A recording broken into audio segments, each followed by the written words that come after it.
What's good, y'all? This is John Farmer from the One Carolina Show. I am so glad to be back with you today. Thank y'all for coming through. Man, we're getting ready to have a good show. Getting ready to have an excellent show, man.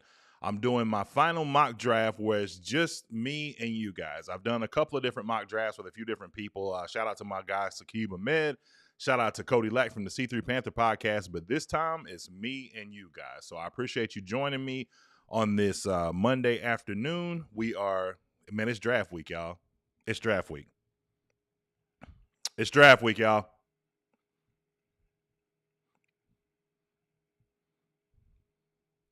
It's draft week, y'all. I'm excited. I know y'all are excited. I know a lot of us are worn out. Man, but I said something before. I was like, man, you gotta take time to just, like soak in the moment. You know what I'm saying? Like, we are a team that has been in quarterback purgatory for, it seems like forever now. The time passes so slowly, when things are terrible. And so here we are in a position to finally fill this need that would likely be a need that we would fill for hopefully the foreseeable future. So I'm excited. I know you guys are excited. We're going to get to the show in just a second, but I want to shout out a few of the people that are in the chat. Shout out to my wingman, Sakib Ahmed. What's good, bro? Side show, one of my mods. What's going on, brother? Got my man Mossy News. All praise and glory to God, man. We appreciate that. Let's see. WC Griffin, what's good? Need a lot more Saturday pro football, says CJ Stroud. Okay, we're going to get into that. Will Levis is the betting favorite for the number 2 pick, Sideshow says. And Donnie Lynn, I like your content, no drama. Thank you so much for the $10 donation. Thank you. We're getting this thing set up already. All right, so let's get it then. Man, I'm so thankful, so thankful. So I want to start with playing something because, you hear so many different things when it comes to this quarterback scenario, right? And people formulate their opinions based on a few different things. Some people may go off of what guys like myself and others say. Some people may know how to read, know how to watch tape and know exactly what they're watching to formulate an opinion. Some people just go off the eye test, but I think regardless of how you come to your conclusion, make sure that your conclusion is brought to you by way of what you see, right? I don't think there's anything wrong with listening to anybody. Like, for example, Masi, you'll appreciate this. As a believer, I think that we should indeed listen to the pastors and the people that we are being shepherded by. I think it's extremely important for us to do that, right? But the Bible tells us to study to show ourselves approved, right? So in other words, watch for yourself. What do you see that tells you why you believe that a person should be this, that, or the third, right? So we're going to get into that. And with that being said, I'm going to play something. This is something I literally just saw this morning. And I thought this was very interesting because this has always been my sentiment. If you've watched my show for any length of time, you know that with new information, my opinions change. I don't keep my opinions the same. I'm not saying that I change because, obviously double-minded man is unstable in all his ways. I'm not saying I change every single time I see something new. But what I will say is that if I formulate an opinion based on something that I believe, I could change if the information is presented to me to say, hey, have you thought about it from this perspective, right? So I'm going to play this real quick. This is an exchange between Matt Sims and some say his father. I thought maybe it was his grandfather. If it is his son, man, the way that, my dad and I have this thing where like if I call my grandmother, she'll be like, Bernard, is that you? That's my dad's name. And like, nah, this is John, because we sound so much alike. I think Matt is actually Chris's son, and this is Phil's grandson, if I'm not mistaken. But I could be wrong, could be dead wrong. But if not, him and Chris sound just alike. So when you hear him talk, you won't see the video, but you hear the audio. It sounds like Chris Sims, but it's not. It's Matt Sims, one of the Sims. I just say that. But let's listen to it right here.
That's crazy. So y'all are telling me that y'all can't hear that feed coming through. That's weird. Okay. Well, in that case, I'll play it on the screen. So give me a second because I really want you guys to hear this. I'm sorry. I wasn't paying attention to the chat. So give me just a second because I think this is a really, really important piece to hear. Give me just 1 second here.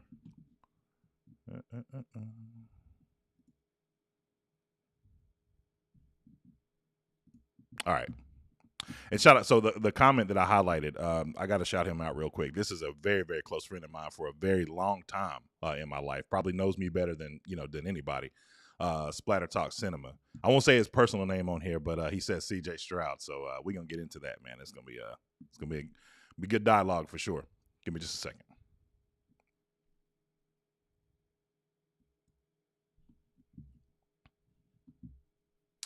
All right, so I'm gonna go ahead and move to, and you will see the actual video this time around when we go to the actual screen share, and then y'all just let me know if you can hear it once I get to that. Give me just a second. I see we're a little choppy right now, but it's working through it. Just a moment.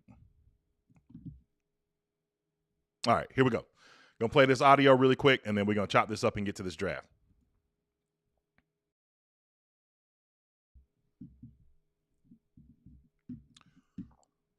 So this is the audio between Phil and his grandson or son, one or the other.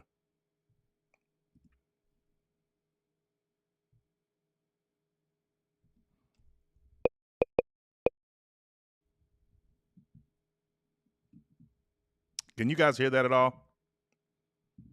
I feel like my live feed is like super choppy.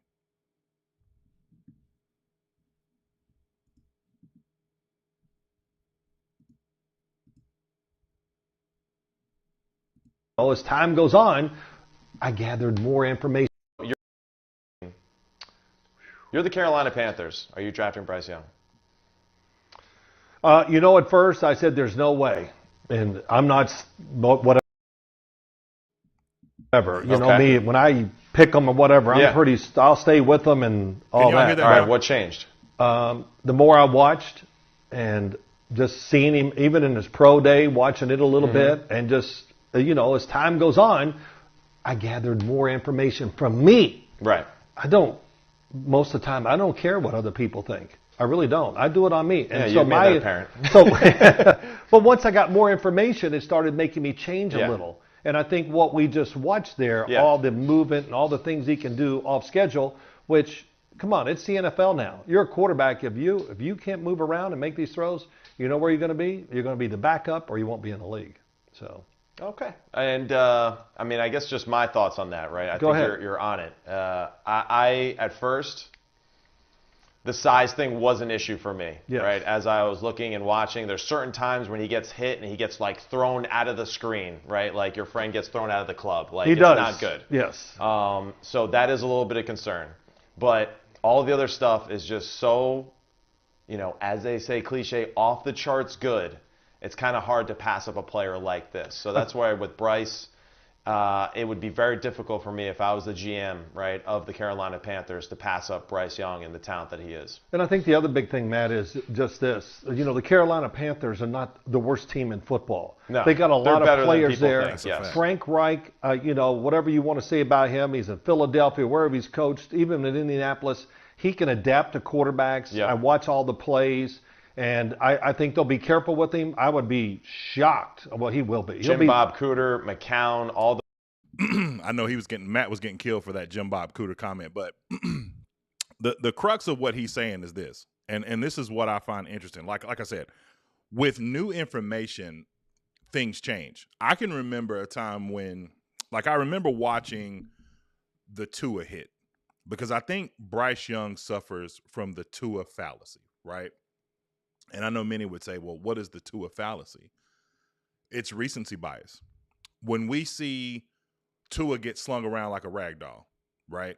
Cody and I were watching film, and we were watching Bryce Young against Miami. And I made a funny comment at the time. I said, Cody, where's Bryce? And what I meant by that was, Bryce was literally swarmed by defenders, and you could not see him on a sack. That's a real concern. I get it. It's a 100% concern. But the Tua fallacy is this. That's not the norm for every player that happens. You don't see it as often as you would like. Yeah, sure. Could it happen with smaller players? Absolutely. But Tua and Bryce have completely different games, right? Bryce's accuracy is predicated on how fast he's able to get the ball out of his hands. Am I making an excuse for what he is as far as his size is concerned? No, I'm not.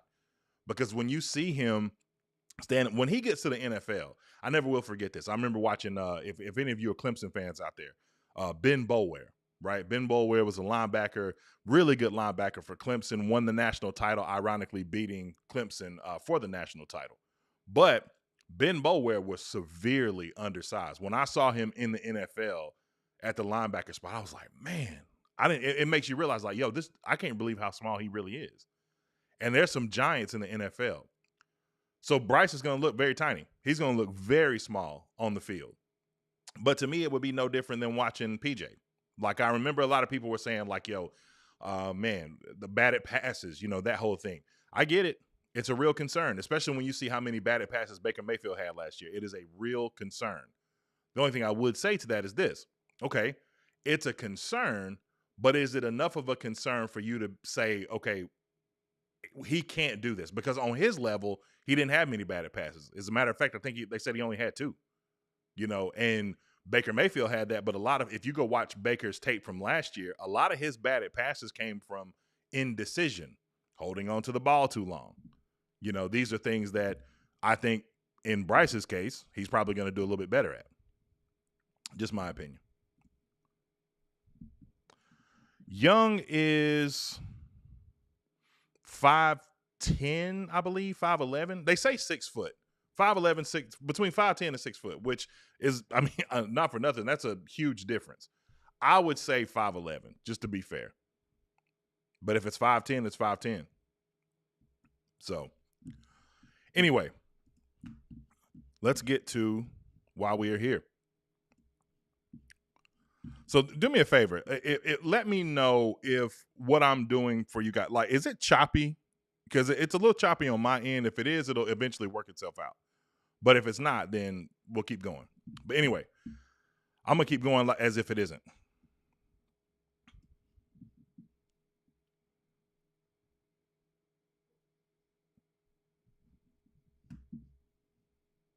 Give me 1 second here. Just want to make sure I can hear everything. Sasha says 5'10" and an eighth. I mean, you can't. That's that's small, bro. It really is. That's very small. But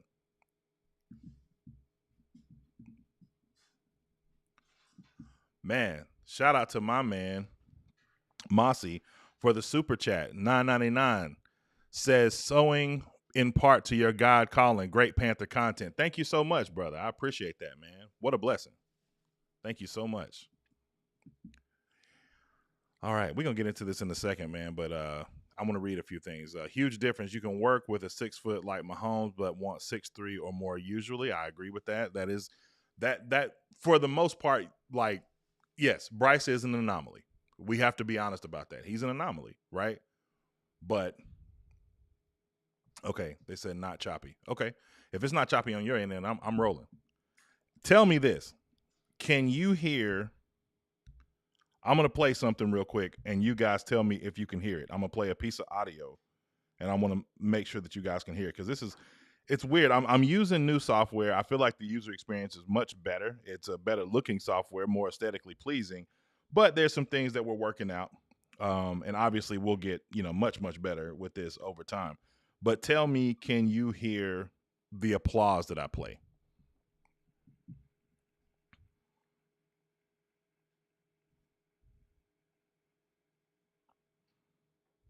Could y'all hear that?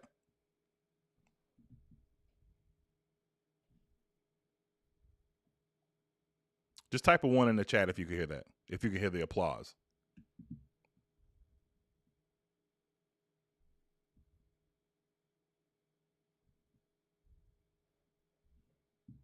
I see some likes, but I don't see any 1s. I'm going to play it again.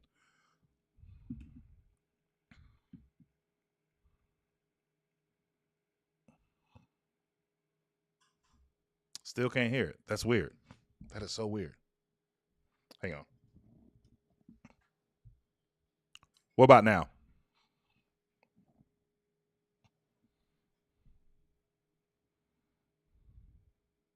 Could y'all hear that? I hate to be beta testing y'all while I'm doing this, but if you say you can hear, if you could hear that last applause that I just did, if not, I'm rolling anyway. But I just want to make sure that if you can hear it, because there's some audio pieces that I'm going to be playing throughout this that I want to make sure that you can hear, which is why I'm asking this question. Calvin says can't hear it. Chad Morales said no. Donnie Lynn said no. No, no, and no. All right, screw it. We're going anyway. All right. So let's get to it. All right. So obviously the number one need that we have is quarterback. Now, I'm going to tell you, it is no question who John is going to pick for the quarterback position.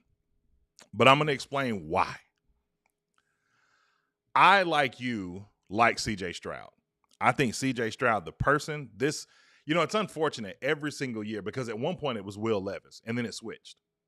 Every year there's going to be a guy that gets all the negative press and all that other kind of stuff like, he can't be coached. And these may be things that may be coming out from a disgruntled, like suppose there was a towel boy, because they go around and they ask all kind of people different kind of questions, right? Like they'll go ask towel guys, they'll ask a guy at a local restaurant that you eat at, they'll ask all kind of questions to all different kind of people. And universally, you and I both know that it's impossible to please everyone. Not everybody's going to like you.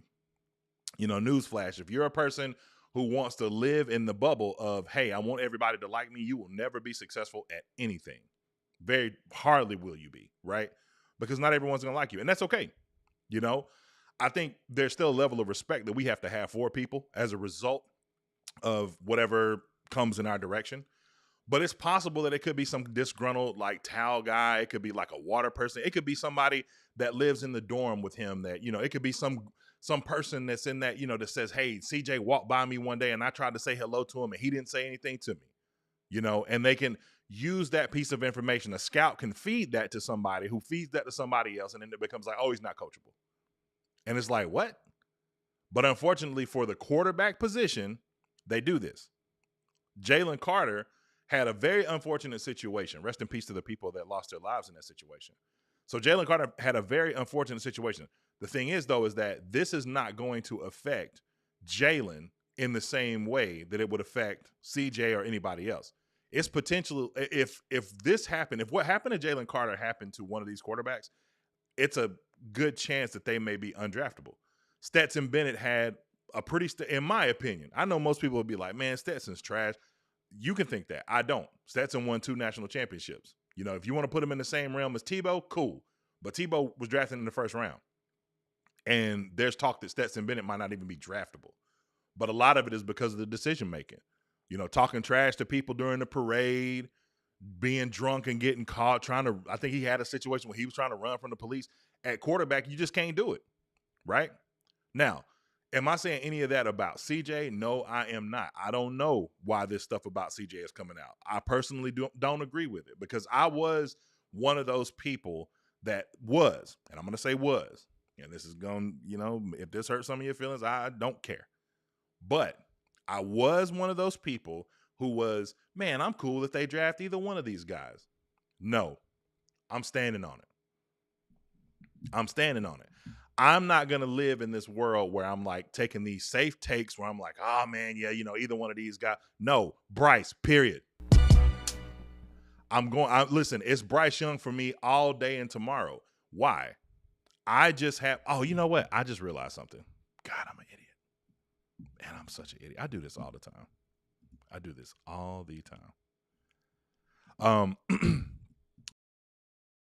I go Bryce all day and tomorrow. That's just my opinion. That's my take. That's my pick, right?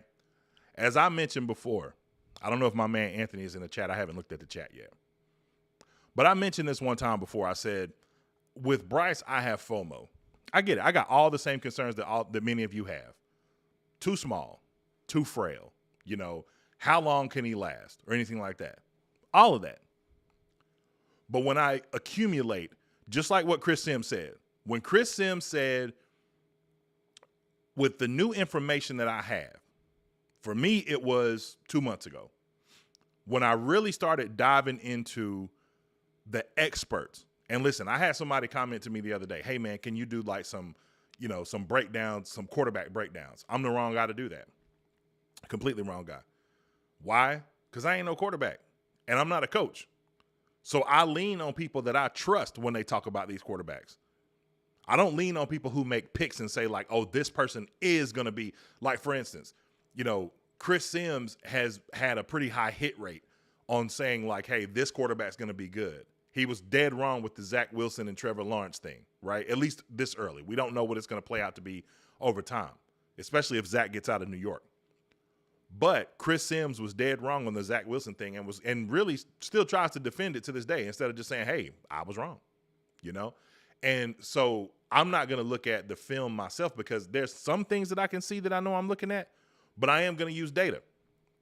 Data is extremely important to me. It should be to you too, if you're going to formulate an opinion. So using the data alone, the data tells me that coming in from a prospect's perspective, I can't tell you what this guy's going to be 10 years from now, but from the perspective of a prospect, he's better. That's it. It's just the data, right? So that's just my opinion on the matter. Let me take a look at something real quick. Okay, I'm going to do this one more time because I think I fixed the setting, but I'm going to play this applause thing because I'm telling you, I got audio that I really want you guys to hear. And so I'm going to hit this button. This is the last time, I promise, but I changed the setting that I should have changed. I had to restart my computer. Tell me if you can hear this. Just type a 1 in the chat real quick. If you can hear that applause, type a 1 in the chat. And if you can hear it, we going. If not, we going to keep going, whatever. But I just want to know if you can hear that. 1 in the chat. The first one I see, I'm rolling. I feel like everything's going well. The audio's going good. There's no choppiness. Let's get it going. But just type a 1 in the chat. If you could hear that applause, type a 1 in the chat.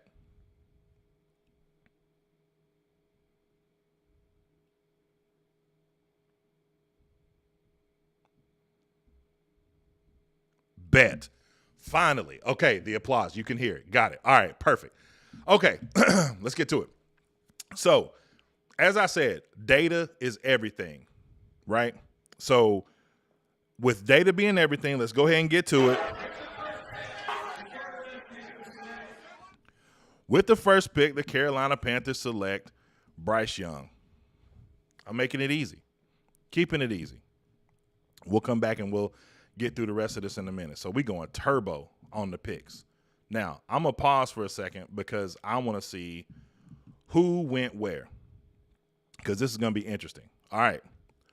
We have seen as of late the C.J. Stroud fall. I don't think that this is cool. Like I said, not from a perspective of trying to tear this man down, but this is how it shaped out. So Anthony Richardson went second to the Texans. That's very interesting because right now the consensus, and I want to say I saw Sideshow say this, that the consensus has Will Levis going second to Texans. So that's really interesting there.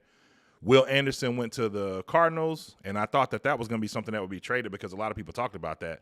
C.J. Stroud went to the Colts. Makes sense. Jalen Carter went to Seattle. Tyree Wilson, he went to the Lions. Will Levis goes to the Raiders. Paris Johnson goes to the Falcons. I'm really looking for one more. So Jackson Smith and Jigba end up going to that's going to be very interesting there.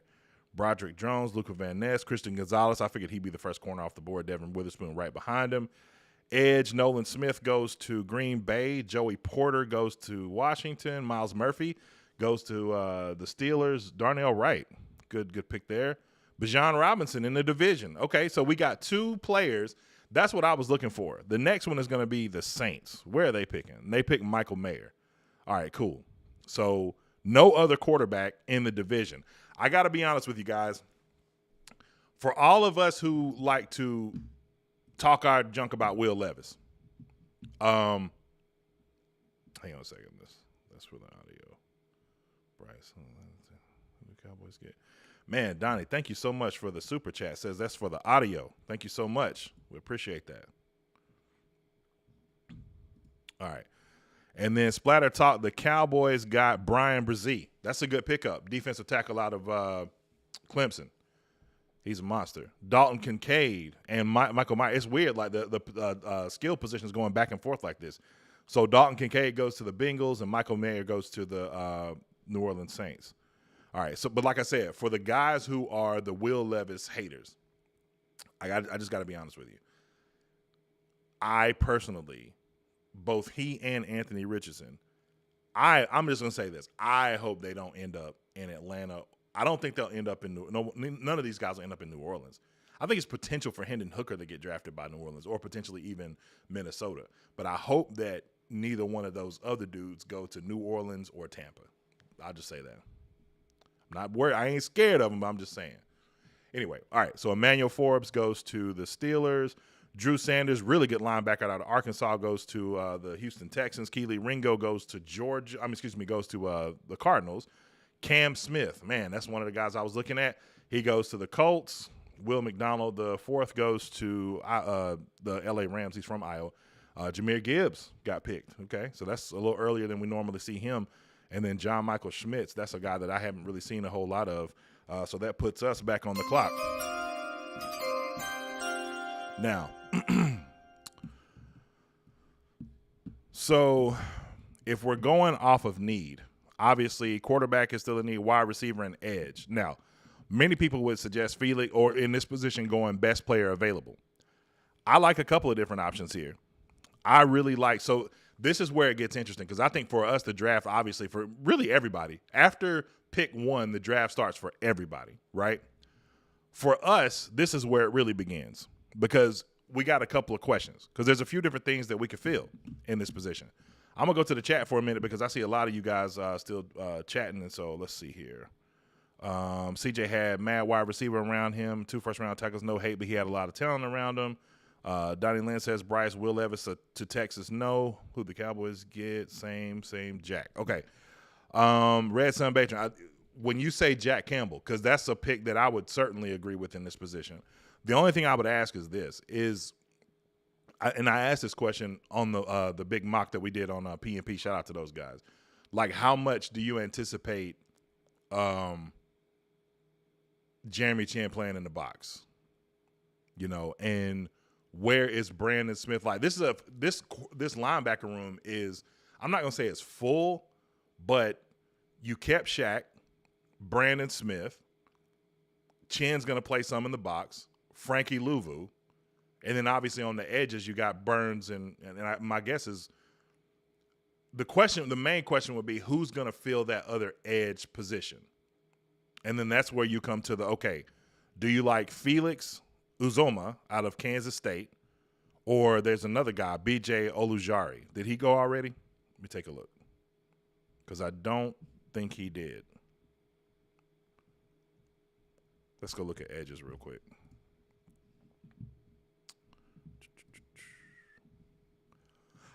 So BJ did not go yet. I like Tuli Palatu. I've always struggled with his last name. Out of USC. I think he's solid. I also like, let's just take a look at his information here. So his overall grade this year was an 82, constant improvement year after year. It looks like he only played 6 games his first year, 14 games his second. Played a lot of snaps this year. 13 sacks, 6 quarterback hits, 37 hurries, and 2 batted passes. I like that 13 sack number. So pass rush grade, run defense grade. That's one that I'm going to be looking at a lot. So that's how we'll weigh this. Run defense is going to be a big thing. In a 3-4, you got to have athletic guys that can move around. Pass rush win rate is a little on the lower side for him, but it's not graded. I don't know how that's weighted. That's the only thing I'll say about that. I don't know how that's weighted. So run stop rate, 5.3. Run defense grade is pretty high. So let's compare him to Felix. So when we look at Felix, run defense grade much lower. Pass rush win rate much lower. What are we looking at is sacks. 8 sacks. So my question would be between Felix and Tuli is this, and I'm going to look at one more. I want to look at BJ Ojulari. But my biggest question between Thule and Felix would be, is it what you project from him athletically? Is that the reason why there's such a higher grade on him? That's what I would wonder. But pass rush win rate for all three of these guys, BJ's higher, but he's only got 9 sacks, 14 quarterback hits. Now, I guess you do have to account for the fact that this guy did play in the SEC. So obviously there's more talent there, but his pass rush grade is pretty high as well. I'm going to be honest with you guys. I've always been a Thule guy, like even from the beginning. So I want to know what y'all think. So for me, it's Thule. Tell me what you guys think. Who the linebackers? I don't know. Campbell, if it's worth it. Avila would not be mad. Let's see. Facts. Forgot about Brandon, takedowns, or Lajari. Thule is an email, a defensive end for our 3-4. Hey, listen, I agree. I agree 100%. So I'm rolling with Thule. So, Thule, welcome to the Carolina Panthers.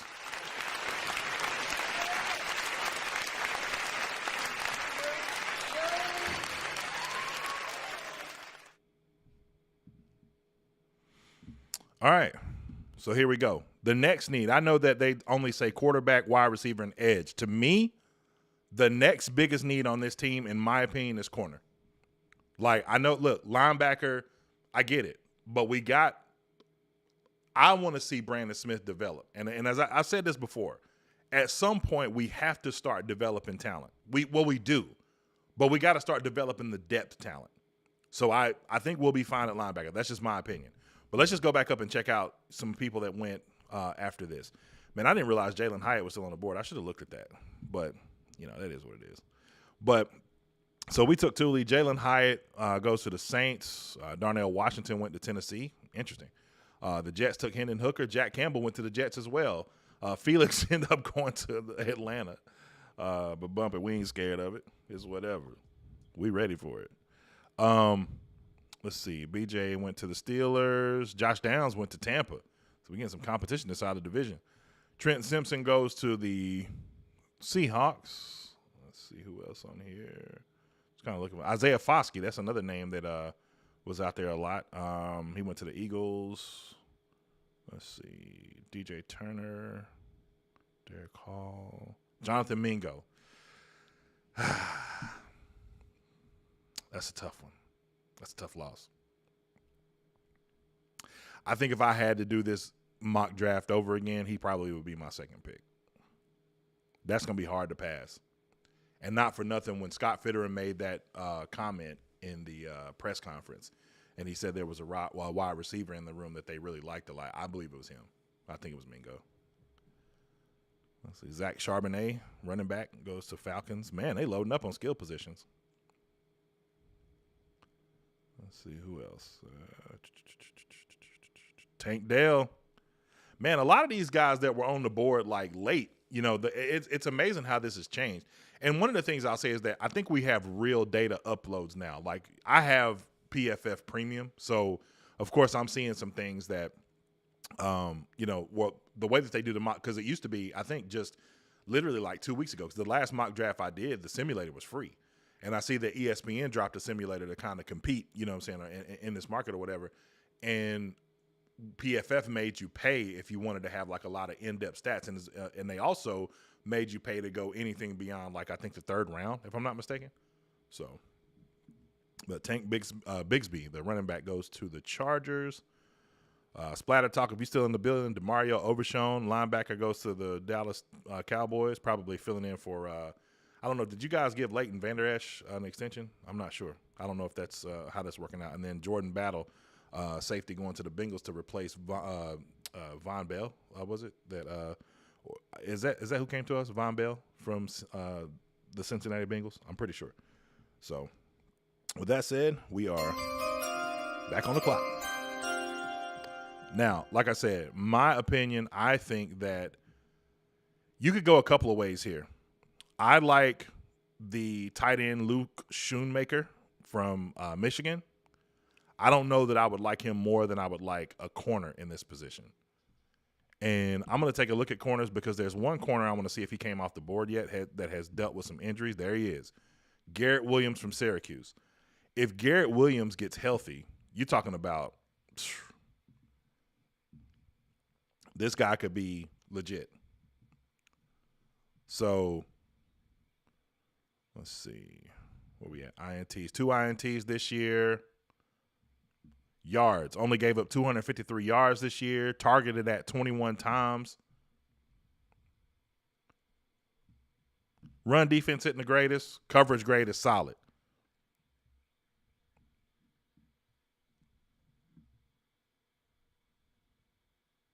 Had a good game against Virginia. Had solid games against the competition. Let's take a look at the analysis. Torn ACL ended Williams' season after 7 games. While his 79.5 career grade is impressive enough, it's important to remember that he was essentially a square peg trying to fit in a round hole in Syracuse's defense. Of his 907 coverage snaps, only 35% came in man coverage. He has some of the best footwork in this draft and can mirror receivers effortlessly, which will be coveted by teams that may run man-heavy schemes. Imagine that, a healthy version of him with Horn and hopefully Dante. I say hopefully. Pros on him are elite quickness, can stay in a wide receiver's hip pocket over the full route tree. We see how that works out. Hips are never in question, flips them with ease from press or off coverage. Has the burst to close on end breakers that is necessary to be a high-end outside corner. Con says he lacks urgency when he's out of phase, sits on the back end of wide receivers and will get stacked. Wholly inexperienced in press man, played just 118 press cover snaps in 3 years as a starter, tore ACL midway through the 2022 season. The reason why I would take a reach on someone like this at this point in the draft, and I know many people will be like, why would you do that? There's other needs that we have. Well, he has time to develop.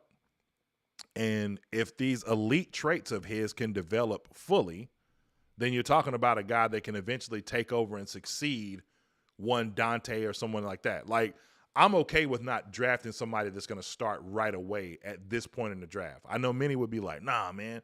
Or I would say this. If we really like him, we could move back. That's an option. So trading would be an option as well. I'll take a look at that in a second.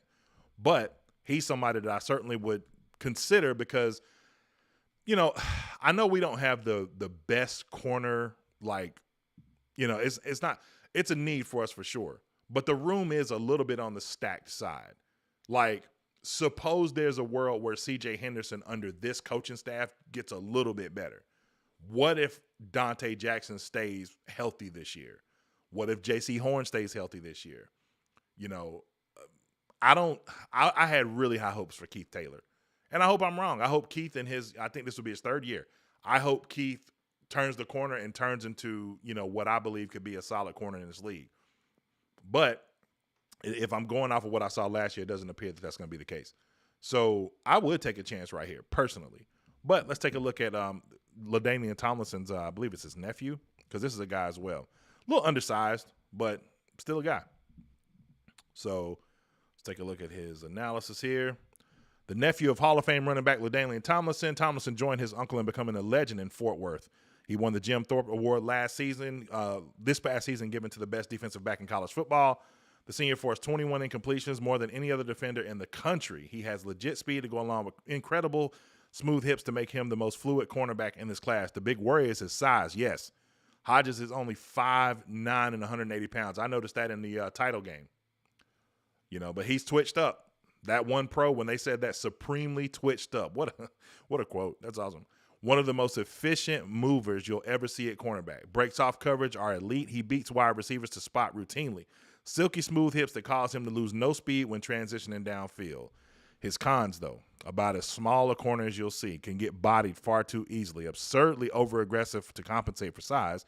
14 penalties last year. I remember that being a thing with J.C. Horn. Very handsy coming out of college. Knocked off balance too often when receivers get to him. That's interesting. So with that being the case, I'm going to go corner here.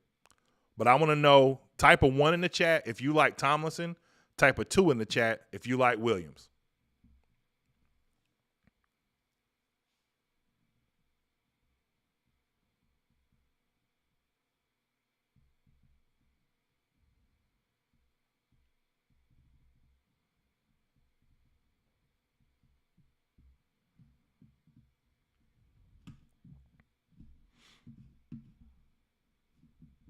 Waiting on you. Going. All right, I'm picking it. I am going to go with.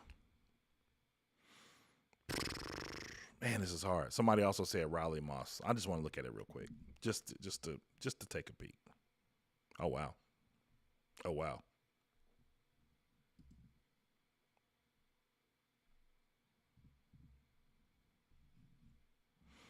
It's not really giving me his.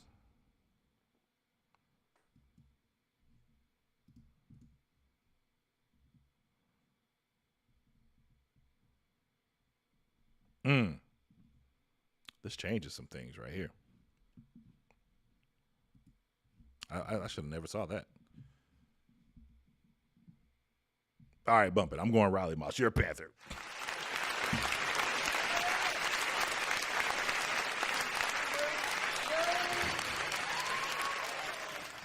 Got that out of the way. Now it's all about depth. Let's take a look at what happened between then and now. So Hodges Tomlinson went to San Francisco. Rashawn Johnson, the running back, went to the Eagles. Garrett Williams ended up going to the Cardinals. I knew he was going to get drafted soon enough, so if I would have moved down, then he would have gone anyway.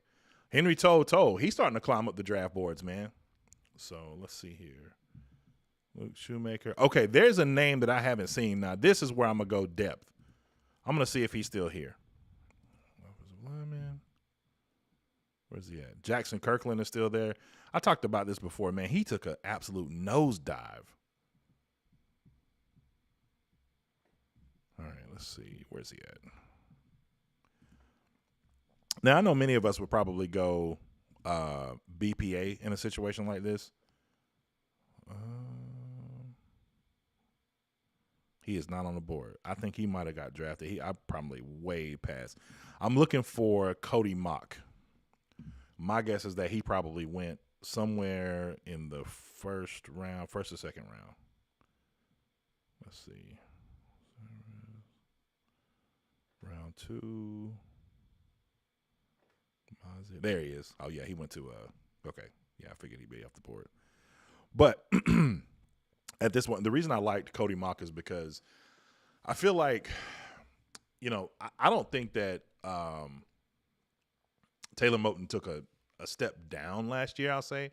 I just think he's aging, and I know we have, other guys behind him. You got Cade Mays. Many think that Cade Mays, I guess if I had to project how this would work out, 9 times out of 10, because in the NFL now, like, you need guys that can flip from tackle to guard, right? That's kind of the new wave with the way that, quarterback play has changed so much and the way that the, defenses are spread out. Offenses are spread out. I probably would go if I didn't draft a tackle or guard in this position, and let's just suppose Taylor Moton got hurt next year. I don't want to wish that on him, or if there was some drop off in play or whatever like that, and we had to replace him for any reason. My guess is that they would probably plug Cade Mays into the left guard spot and then move Christensen to right tackle, and that would make the most sense, right? But I just want to be able to have depth in that position moving forward. So, like, in my opinion here, I probably take the best. I don't know. I'm just kind of looking around a little bit. There's some guys that I really like. Here's one I like a lot. Ivan Pace Jr. I know he's undersized. I get it. But I love his game. Like, he's just, look at this. Run defense grade, 90.7. Pass rush grade, 93.3.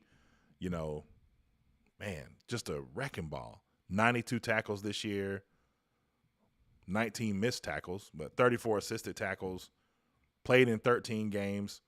He's not the biggest guy in the world, but let's just read. If they give us this analysis, here's a guy. So they don't really give us anything on him. But Pace is one of the smallest frame linebackers you'll see. Only a 6-foot wingspan. He's a gamer, though, and has a nose for the football. And that's what I look at. Like, I just look at what guys – sometimes you just have to rely on tape. Like, it's just, at the end of the day, like the thing with Bryce. You just have to – when all things look – and I don't want to have the trend of becoming a team that has all these anomalies. But at the same time, it's like, man, if you're not relying on tape, then what are we – how are we measuring people? You know what I'm saying? It has to be by tape. So Ivan that'd be a hard I mean, he's probably going to be there. I'm gonna take a risk on this because we still got, we're at 114. We'll be at 132. We could trade back, but I'm just going to do it straight.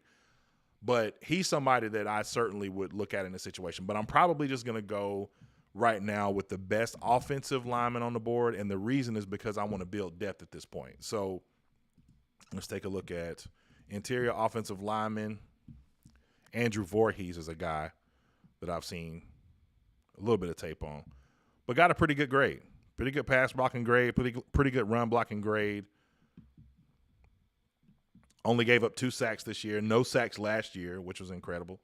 1 quarterback hits. He did give up 12 hurries, so that's, something that, but I mean, over the course of a season, if you only gave up 12 quarterback hurries and you have the quarterback that you had, that's something you got to take into consideration too. Like, you might give up hurries, but your hurries may not have resulted in necessarily sacks, and that's why he only had 2.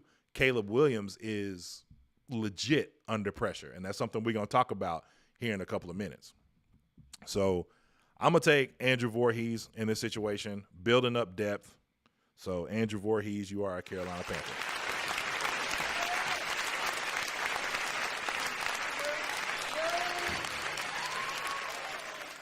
All right. KJ Henry is somebody I've looked at in this position too as another edge rusher, but I got to tell you, if Ivan Pace is still on the board, I'm taking him. Let's go look and see. Linebacker. Ivan Pace is gone. I kind of figured it would be. Let's see where he went. Let's go back up a little bit. So we took Andrew Voorhees. The Saints took Corey Trice, Carl Brooks, Tanner McKee goes to that's interesting, to the Patriots. They do that every year, man. Noah Sewell. That's another guy. Like, I remember last year, Noah Sewell was like the number 1 top linebacker in the draft, and he just kind of nosedived. I want to look at something on him real quick. I just want to see, like, what his stats may have looked like this year, and maybe that's the reason, like, compared to last year. So, obviously, tackles were significant. There was a significant drop from last year to this year. Let's see. Assisted tackles, missed tackles. Well, I mean, he had less missed tackles. 19 last year, 8 this year. But, I mean, last year he was consensus like he'd be the number 1 linebacker off the board. So that's very interesting how so Penei Sewell's younger brother Noah came to Oregon as a 5-star linebacker prospect and totally lived up to his last name. His best year was in 2021. He earned an 88.6 pass rushing grade after recording 72 tackles and 34 pressures this season, while only allowing 240 yards and no touchdowns in coverage. True freak athlete. Speed and explosiveness at his size are a pleasure to watch.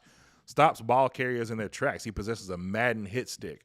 Physically, as a blitzer, is top-notch. The last guy running backs want to pick up in pass protection. Change of direction ability does not match straight-line speed, and in the NFL, you will get lost like that. Ask Christian Miller?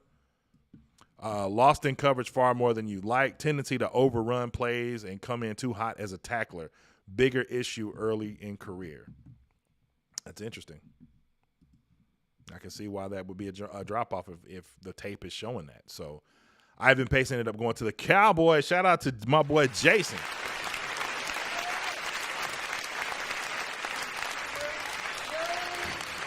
That'd be an interesting place for him.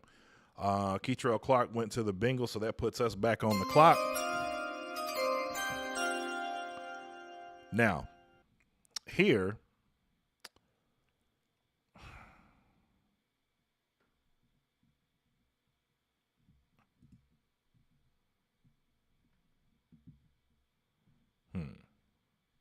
where we at? Take a look at something real quick. So we got 2 picks left.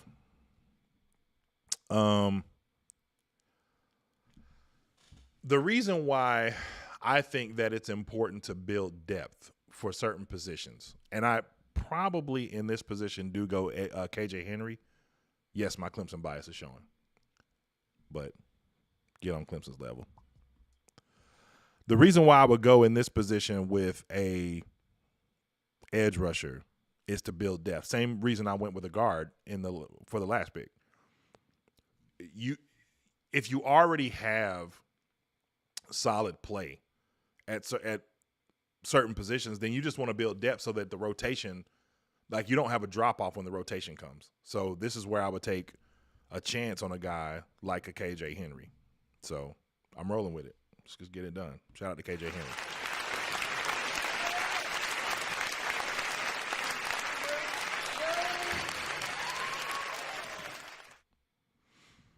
All right, let's see any more names that I'm very familiar with if they went before us. Owen Papo, the linebacker, went to the Buffalo Bills. I like that pick.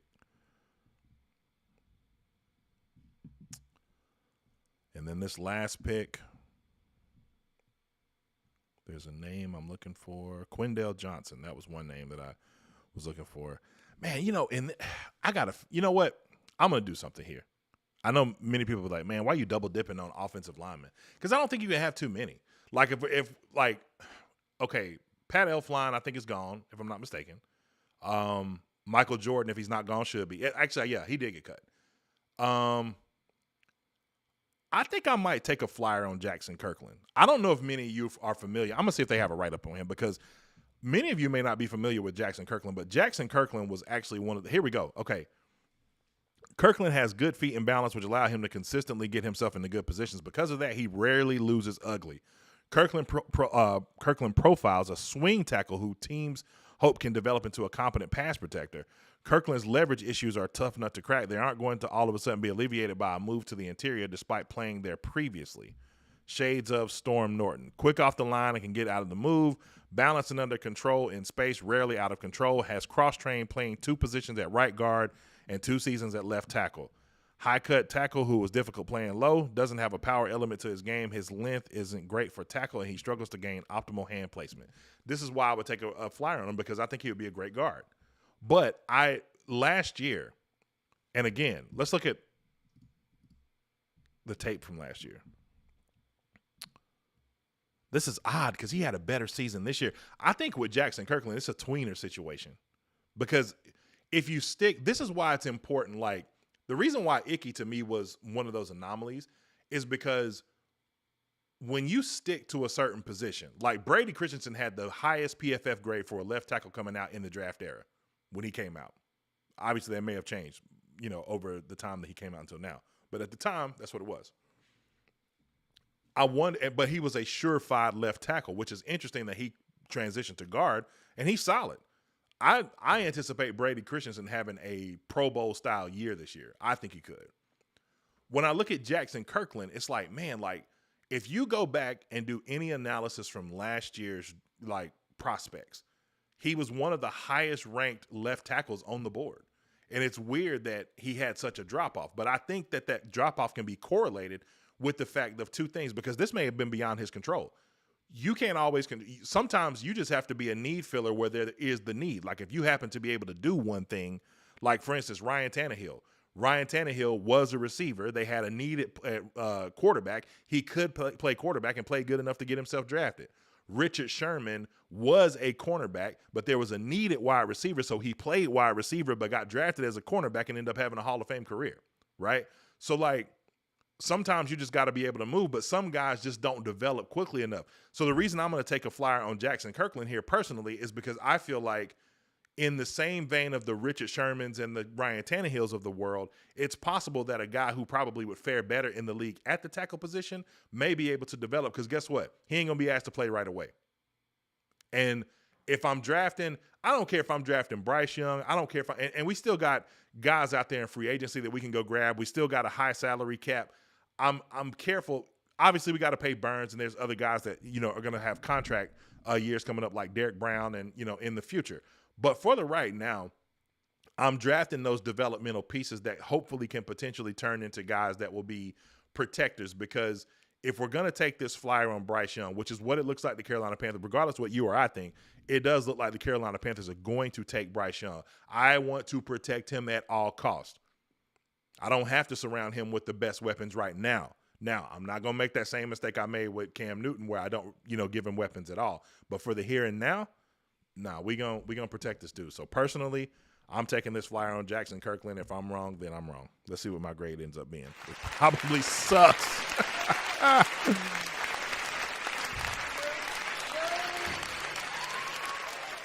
Man, my draft grade is probably trash. All right. Man, this thing moving.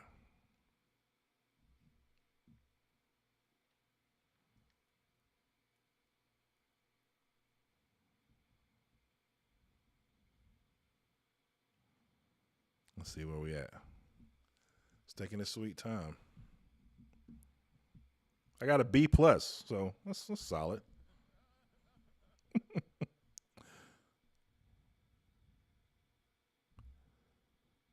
Man, it gave me a D on the Riley Moss, a D on the Voorhees. They did give me an A on the KJ Henry. And they gave me a D on the Jackson Kirkland. But you know where I think this comes from, man, is like if PFF is telling you, like, this is where you should draft this player based on, BP. Like, PFF is BPA. If I went BPA on every single pick, I'd have an A+ on this draft. So there it is. KJ Henry and Bryce gave me the A that I did get. So anyway, let's see what you guys are saying. So, yeah, what about Trey? Eli Ricks is nice. Check the trade back. Trade back, get Moss. Is Horn living up to expectations? I'm fine with it. Check the running backs. Man, y'all had a lot of comments. I'm sorry I missed out on this. So, look, this is what I'm going to do this time around. We're going to do another one. I'm probably only going to go 4 rounds on the next one.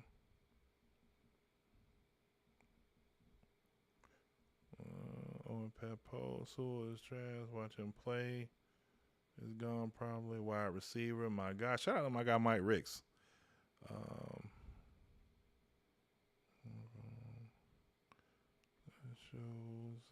Bryce. What up, Ant?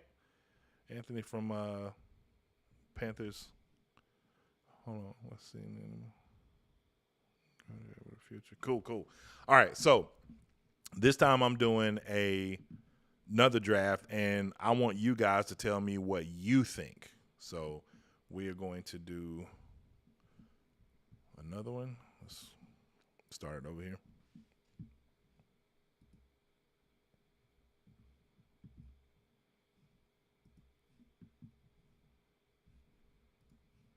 I ain't going 7 rounds this time. We only going to go 4.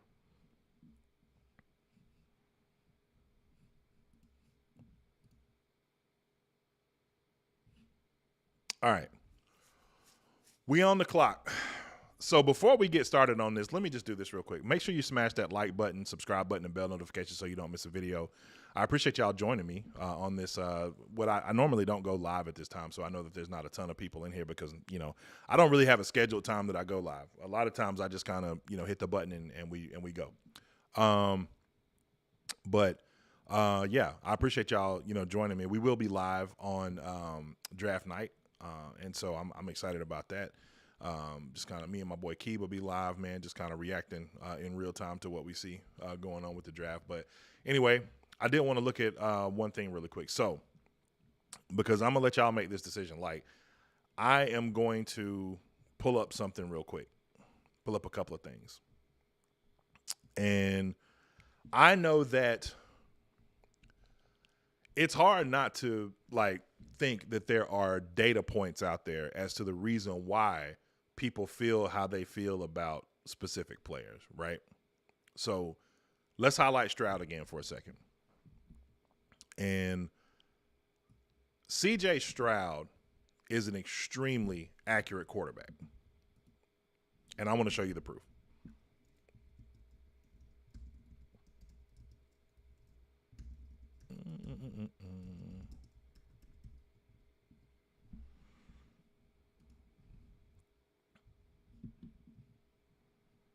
This should give me all the numbers I need. Okay.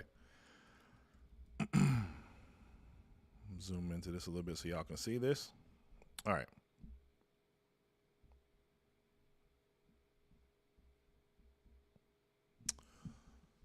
Oh, my God. Nobody wants to see Skip Bayless, man. Watch out. All right. Where we at? Man, these ads, man. Oh, my gosh. Okay, here we go.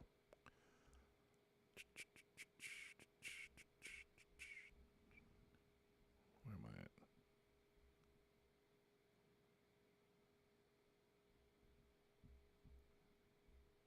The ads threw me off. Here we go. All right. Completion percentage, 71%. That was last year. Completion percentage this year, 66.3%. Yards per attempt last year were higher, 10.1, 9.5. We're just splitting the difference there. A little drop off in yardage, but he didn't have Jackson Smith and Jigba for the whole year. Obviously, at the very end of the year in the last game, Marvin Harrison gets hurt. So, no Chris Olave.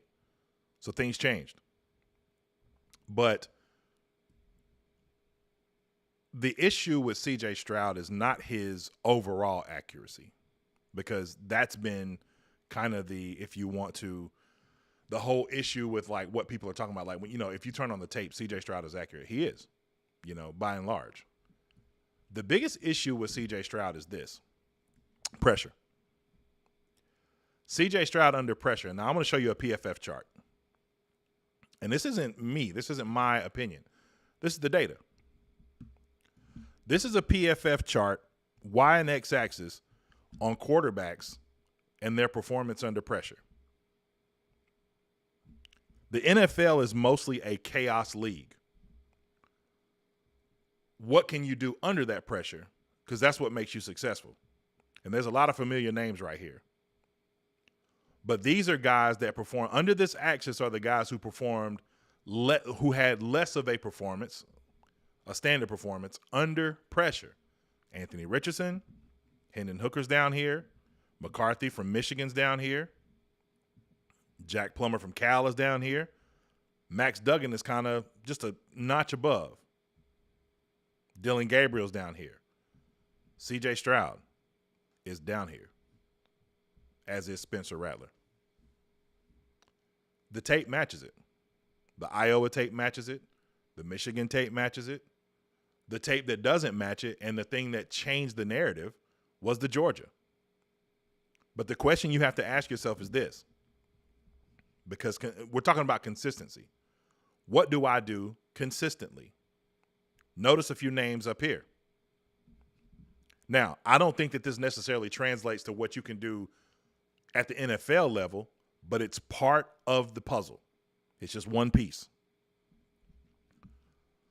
Drake May, that's a guy many people think will be a second-day pick next, or the number 2 overall pick next year. KJ Jefferson, personally, I don't see it, but he does well under pressure. But look where he's listed. So it's not the end-all, be-all, but it is something. Not for nothing, I said this to Cody, and I'll look for this next year. And I may be dead wrong. There was a point in this year where I said that this was, I want to say back in maybe November, I may have said this to Cody, that I thought that Michael Penix Jr. would be the number 1 pick in this draft if he came out this year. But I think that he needs to prove it again, because he got hurt a lot. He'll be much older.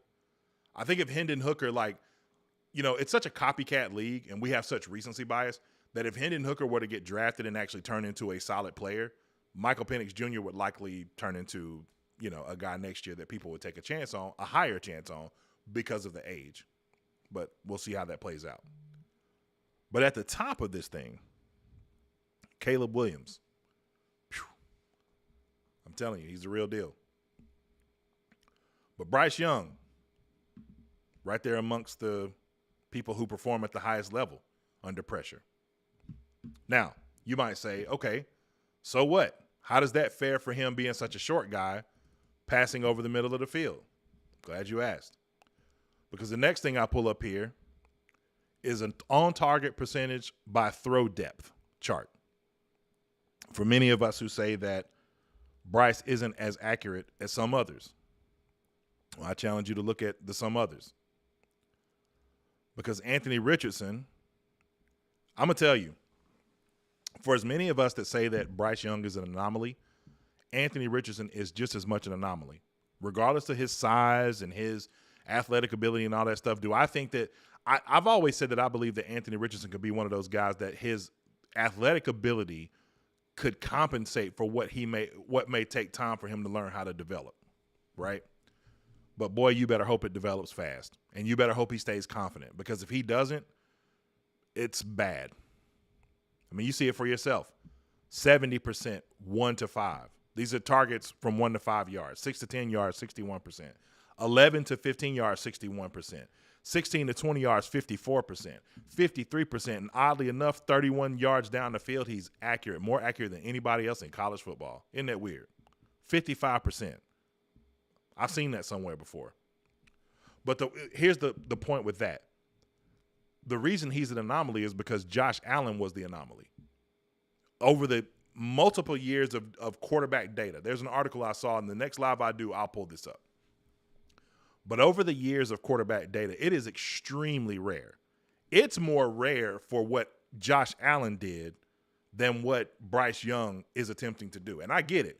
We haven't seen Bryce Young's size in the NFL. We haven't seen his build, right? He's not going to play at 180 his whole career. But we haven't seen someone his build in the NFL, right? His whole career. Well, excuse me, the whole history of the NFL. But we also haven't seen guys who've improved their accuracy substantially and maintained it. It's one thing Cam had a year where he was, 67, 68% completion percentage on the North Turner? If I tweak a few things, dump some things down or whatever like that, you better have some tools that you can compensate for. And Cam deep ball was extremely accurate, similar to this guy, right? But Cam was also intermediate accurate. 16 to 20 yards down the field, Cam was extremely accurate. At one point in Cam's career, he was, I think 2 years straight, he was the best third down quarterback in football, the money down, right? Consequently, it was the year that we were 12-4 and 15-1. And I think he was close to that in 2017 when we were 11-5. But the point I'm making is this. Guys that aren't accurate in college don't magically become accurate in the NFL. Now, it's a different NFL. It's a different time. Like I said, he could compensate for what he doesn't do for what he can. Throwing motion is fluid. Maybe it was some play calling. Maybe it's drops. I heard a lot of that. But you can't ignore this. Here's another thing you can't ignore. I have heard multiple people tell me that Bryce Young is not as accurate as C.J. Stroud. Well, in two areas, I could say you're right. But this chart tells me different. Because 1 to 5 yards down the field, 82% to 79%. We're splitting hairs. We're not splitting hairs at 6 to 10 yards down the field. 83% to 74%. And a lot of that 83 is over the middle. 11 to 15 yards down the field. Pretty substantial jump. 72% to 60%. 16 to 20 yards down the field, this is where you start to get me, because this is where the arm strength comes in. 63% to 78%. C.J. Stroud is crazy accurate throwing the ball down the field. Pinpoint. 21 to 30 yards, 50% to 62%. You got me there too. Deep ball. Here's what's interesting. Oh, Bryce can't throw it deep. Well, he's a little bit more accurate than the guys who can, except for the big arm Anthony Richardson. So like I said, when I come with any opinion that I have, the opinion is based on data. What does the data say? It doesn't matter what I say. What does the data say? So if the data says, like I said, here's the ultimate point of the data. For any and everybody who's argued with me about C.J. Stroud versus Bryce Young, ask yourself this question. Why is it that the guy that we've never seen at the NFL level is challenging the guy that we've seen at the NFL level consistently, and the consensus should be, hey, Stroud should be the guy without question. NFL size, all that kind of stuff. But like I said, when you turn on the tape and you look at the data, if you want to count S2 cognition into this, cool. I believe personally that CJ can process at the same level as Bryce Young. And I know many might say like, man, well, what about the numbers? The numbers are the numbers. I think it's the speed. I would like to know how the test is conducted, because the test can be conducted based on speed and process. Because to me, that was the biggest difference between CJ and Bryce. It's not that he can't process. It's not that he doesn't do full field reads, because he does. He showed that in the Georgia game. He showed that in the Iowa game. He showed that in the Michigan game. It's how fast you do it. How fast do you see it? And there are multiple examples on tape where he doesn't see something fast enough. And I saw, as a matter of fact, there was one in the Iowa tape. I'm not going to play it because I don't want to get demonetized. But there was one, go watch the Iowa tape for yourself. And there's a play that was right there for CJ to make. and he ran himself out of the pocket. The play was still a completion, through a completion to, I believe it was Jackson Smith and Jigba, right? Definitely hit the target. The only problem is that in the NFL, that potential could turn into a pick. But I can make the same argument for Bryce Young. Many bring up the LSU tape. Against LSU, Bryce Young, in the red zone, tried to be a playmaker, threw a ball around the defender, actually hit his receiver in stride, but it was just a tick behind, and it turned into an interception. And that one interception, because of how they lost that game, could have been the play in the red zone if they walk away with 3 points where they beat LSU as well. So it can go both ways, just to be fair. Anyway, I want to see some of you guys' feedback because I hadn't really been in the chat. Despite all the receivers we picked up, let's go down as we grab them. Let's see, agree. Not a good class, only 4 good ones and none are great. Zay Flowers and Njig were the best 2 wide receivers, and both are slot receivers. This draft has a lot of good slot receivers. I agree with that. Josh Downs, I think, is going to be a good slot receiver as well. Pressure and clutch gene is what made me swing the Bryce game. Okay, I'm convinced your arguments are good. Bryce is it. Hey, listen, it's not, and again, I appreciate that. I can appreciate the fact that you would. My goal is not to sway anybody's opinion. My goal is just to give you what I believe. If what I say sways your opinion, then cool. But that's not the goal. The goal is for me to be able to give you enough information to make an opinion on your own. But I don't live in the world where my opinion, there's a world that I don't exist in, right? I don't exist in the world where I think one guy is good, and if I present you data on the other guy, it means I don't like the guy. I've said that a million times. If you're not hearing that, then you don't want to hear it, and that's fine. So I don't live in a world where I have to explain myself, multiple times. People have selective hearing; they hear what they want to hear. But I do live in a world where I have a preference. I have a preference for Bryce over CJ. So much so that if we didn't draft Bryce Young on draft night, am I going to be sad? No. But would I be shocked? Absolutely. Shocked. Floored. Why? Because like I said, when you get in the meeting rooms, when you watch the tape, when you see all the puzzle pieces being brought together, how do you not walk away without doing it? I'll take the chance. If he gets blown up and gets hurt, then guess what? We back at the table. Suppose he only lasts, because I know a lot of people are like, man, what about the 10-year plan? What about it? Suppose he only lasts for 5 years, but we get 5 consistent winning seasons out of it. You want to hear something crazy? Here's something crazy. The only thing that would separate him from being the best quarterback in the history of the Panthers is the MVP award. If he had 5 consistent winning seasons, because you know what? It's never happened. And if this little guy can come in and help change the trajectory of a franchise to being one that people want to come play for, to the point where coaches want to come coach here, and all the stuff that we're starting to see right now, if this is the starting point of that, I'm with it. If he wins the Super Bowl, that would be amazing. If he doesn't, okay. But I would much rather be in a position where we have consistency. That's all I'm looking for right now. I think a lot of us forget our past, man. I really do.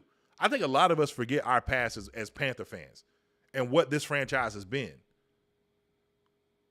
We have never in the history of our franchise, if you want to count the 7-8 in 1 year, go ahead. But if we're just looking at the records, never had back-to-back winning seasons. I don't know about you, but I'm tired of that. And if I'm looking at the safe bet, I ain't going safe. I'm putting what Nipsey say? All money in. I'm pushing it all to the middle of the table. If it blows up, it blows up. How much further can you go than the bottom? Because we there, aren't we? Why not go all in? Why not go in on an anomaly? What if the 98% S2 test means that this guy might be the most brilliant quarterback you've ever seen? What if he starts shredding defenses apart? Boy, you think we the story now. My goodness. If this boy come in here and start doing that kind of stuff, woo! Come on. Anyway, let me get off my soapbox.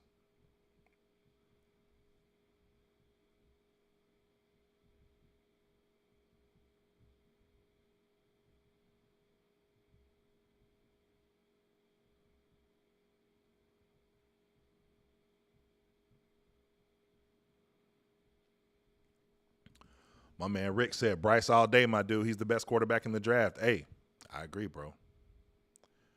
Why Big Jordan says, if you're going to throw a pick, let it be that. Trying to make a play, very creative, barely missed. I agree, man. And that, I'm telling you, go watch JT Daniels from the quarterback room, man, and watch his analysis on that particular play. I'm not going to repeat what he said because I try not to use profanity. But he said he threw it around the you-know-what word. And I was like, whoa. I mean, because you could see the arm angle was nuts. And Jordan, not for nothing, man, what if that dude catches that? Whew.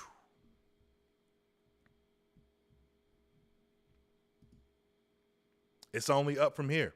It's only up from here. I appreciate y'all, man. 53 watching right now, 38 in the chat on this slow Monday that we're getting ready for the draft, man. Make sure to smash that like button. I definitely appreciate y'all. So, look, here we go. Another draft. 4 rounds. So, let's get to it. All right. I'm going to let y'all control this one. So, type a 1 in the chat if you want CJ. Type a 2 in the chat if you want Bryce. I think I already know what most people are going to say, but this is fan controlled. 1 in the chat for CJ, 2 in the chat for Bryce. I'm going to read this next comment. I think Charles Jones was the wide receiver Fit was talking about, not Mingo. Against popular belief, dude is a Cooper Kupp and Edelman plus his return skills are crazy. That's interesting. I'll take a look at that. Brandon Cawthon said he still prefers Stroud. Hey, that's fair. Listen, like I said, don't take look at what you want to look at for yourself and make that formulated opinion. So I got twos. Elliot says Bryce. Carolina Pride says 2, 1s, 2s. Hey, Bryce it is, man. Bryce Young, Carolina Panthers.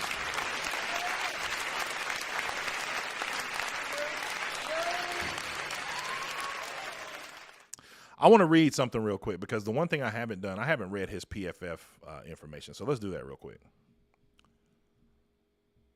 Where we at? Boy, look at them grades, boy. Last year. You know, I talked about this before. What do things look like when all things are equal? When all things were equal, 47 touchdowns, 7 interceptions. What do I mean by all things equal? I'm glad you asked. One of the hallmarks for C.J. Stroud's tape was the Georgia game, and that's fair. All things equal, when Bryce had the similar weapons, 421 in a SEC championship game. Carved them up. But, John, what about the national championship? You know what? You're right. But help me out. Here's what we don't know. If I'm going off all things equal, what would happen if a defense that good had a game plan against somebody that they've seen already a second time? And not for nothing, the outcome was still a loss. I'm not taking anything away from CJ because they should have won that game. But all things were equal. Just keeping it a buck. Unlike most Alabama quarterbacks in the Nick Saban era, Young doesn't have a national championship as a starter, but make no mistake, he's still one of the greatest signal callers in Crimson Tide history. In 2021, Young's first season as a starter, he became the first Alabama quarterback to win the Heisman Trophy. He followed that up with a 91.3 passer grade this year, which was tied for the highest in the country. Despite his small stature, Young is every bit of a potential franchise quarterback, shades of Deshaun Watson. And here's what's interesting. Because there's been so much talk about, man, look at the records of a lot of these quarterbacks, man, and what they were able to do. Well, let me give you a little bit of stats, a little bit of history. Deshaun Watson's best season as a pro, he had 70% completion percentage. He threw for 33 touchdowns to 7 interceptions, I believe. I may be off on the numbers of touchdowns to interceptions, maybe by a tad. which resulted in a 4-11 record. 4-12, excuse me. This was before the 16-game seasons. It's a team game, y'all. It is the most important position, but it is still a team game. Off the charts playmaking ability. He has uncoachable subtle pocket movements and creativity throwing receivers open. Unfazed under pressure. Can I read that one more time? Unfazed under pressure. Whippy throwing motion that has much more zip from all platforms than you'd expect. The cons. Size. Have you heard he's small? Sits deep in the pocket, presumably for sightness. Makes life harder on the tackles in the NFL. Suffered a shoulder injury this past fall. Missed a game and a half. It's all the same stuff. What don't you see? Struggles to throw receivers open. Doesn't always have a line of sight. You don't see it because it doesn't exist. And that's not me taking a shot at any other quarterback. I'm only talking about him. C.J. Stroud, and this one goes to the Texans. Let's read Stroud's. I'm interested.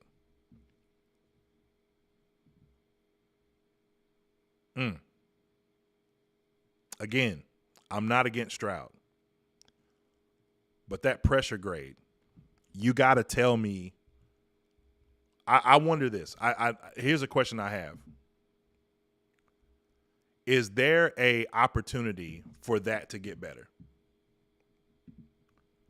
Do we have an opportunity for that pressure grade to get better? And if so, what's the plan? Because life in the NFL a lot of times is chaos. You heard it when Phil Simms said it. In this NFL, let's go back to that real quick.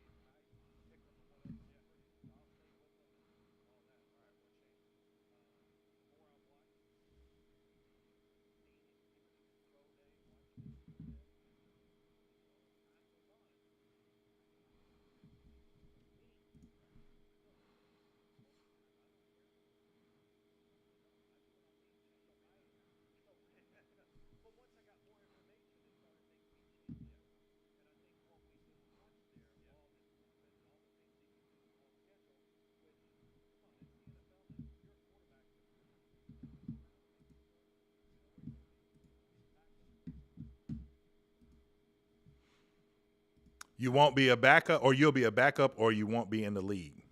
Dang it. No sound again. That's crazy. I'm sorry, y'all. Anyway, what he said is that in the NFL, if you can't move around, you'll be a backup or you won't be in the league. Pretty simple. I can't believe y'all couldn't hear that. That's crazy, man. I got to work that out. Anyhow,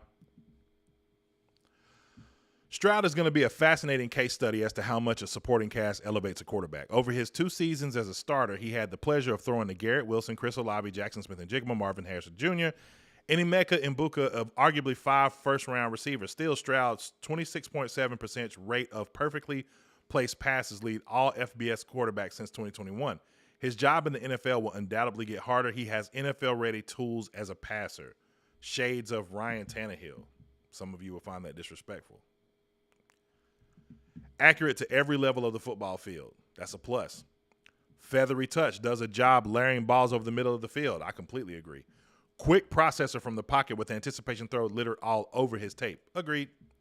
Performance under pressure was rough this season and is worrisome considering how big the pockets were in 2022. That's more condensed at the next level, by the way. Arm talent is nothing special and it suffers when he's on the move. I disagree. Watch the Georgia tape. Escapability in the pocket is a concern. Doesn't always feel the rush well. My question with that is how do you change that? I'm only asking the question. I'm not saying that it can't be done. I'm just saying how is it done? How do you do it? How do you change that? How do you develop it? It's a real concern. Anyway, Let's take a look at where the other guys went. Anthony Richardson goes to the Colts. Jalen Carter to the Lions this time. Will Levis to the Falcons. Y'all better be careful talking about Will Levis. Christian Gonzalez to the Texans. Jackson Smith-Njigba goes to the Jets. Joey Porter again to Washington. A lot of these players are going to the same places. Zay Flowers went to Boston College. Michael Mayer, Brian Brzee, Quentin Johnston, Jordan Addison, Keely Ringo, Mozzie, Darnell Hendon Hooker. So now we on the clock again. And all right, this is where things are going to get a little bit different because I'm going to ask you guys your opinion. But I'm looking for a name that I saw the last time. Let me see if he got drafted this time earlier. There he is. Cody Mock. I like that pick.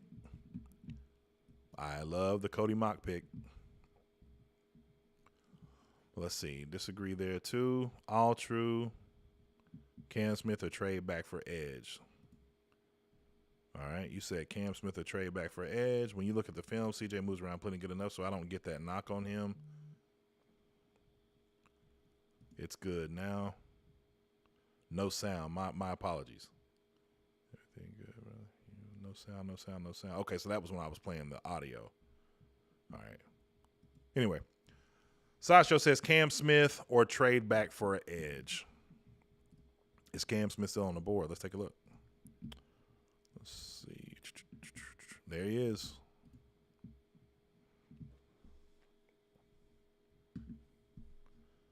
Two touchdowns, one interception, 71.3% passer rating. So he had a much better 2021 than 2022.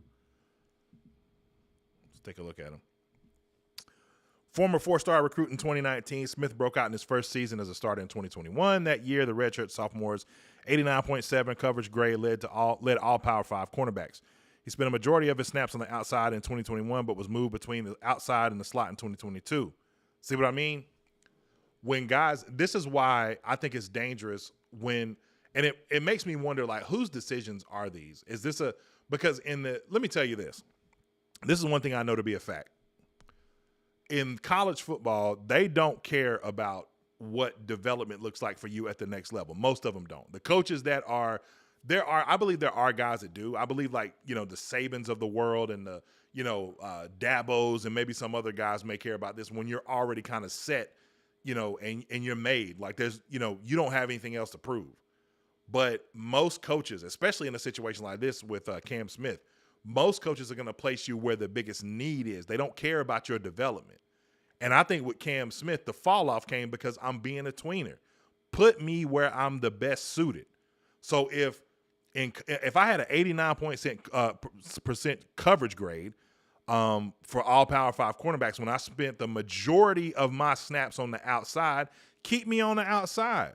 But I was moved between the outside and the slot in 2022. That's why there's a drop-off. But he still plays the game at a very high level. Like a wide receiver playing quarterback, the way he finds and attacks the ball, high football IQ, sees the game like a coach. Plus short area quicks all underneath the route tree. Lacks any high-end athletic traits evaluators tend to get excited about. His makeup speed is not close to what you want from an outside quarterback. Myriad of minor injuries the past 2 seasons. Missed parts of multiple games last year. Excuse me. My question would be this, like, if that's your analysis on him, then you got to have, like, how is he not going? I'm going to tell you this. I don't think that Cam Smith, I think if Cam Smith is on the board at 39, he's very much in play for Carolina. But I don't believe that Cam Smith will get drafted after Keely Ringo. I think he'll be before. Because I seen more of what they said about him with Keely.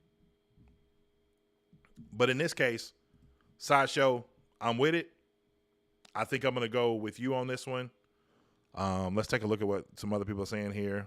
I'm a fan of Jack Campbell. That pick allows a lot of outside linebackers to be outside linebackers and trying to use them in middle linebackers. I agree with that. Wide receiver there is a dumb, in my opinion, because we need highlight your comment. I'm sorry, man. That's fair. I made it too big, sorry. Shorten that down a bit. All right. Saban had his players taking S2 tests in college.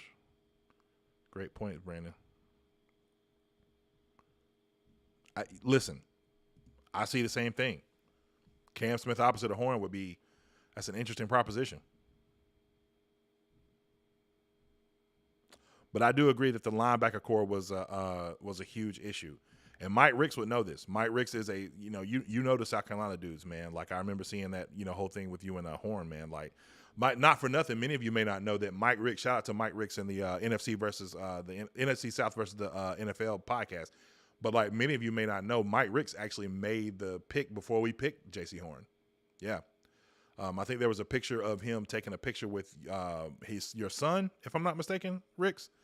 And he came out and he said, and I think this was before the picture, if I'm not mistaken, but he said that J.C. Horn he predicted J.C. Horn would be the pick for the Carolina Panthers, and he was. So shout out to Mike Ricks.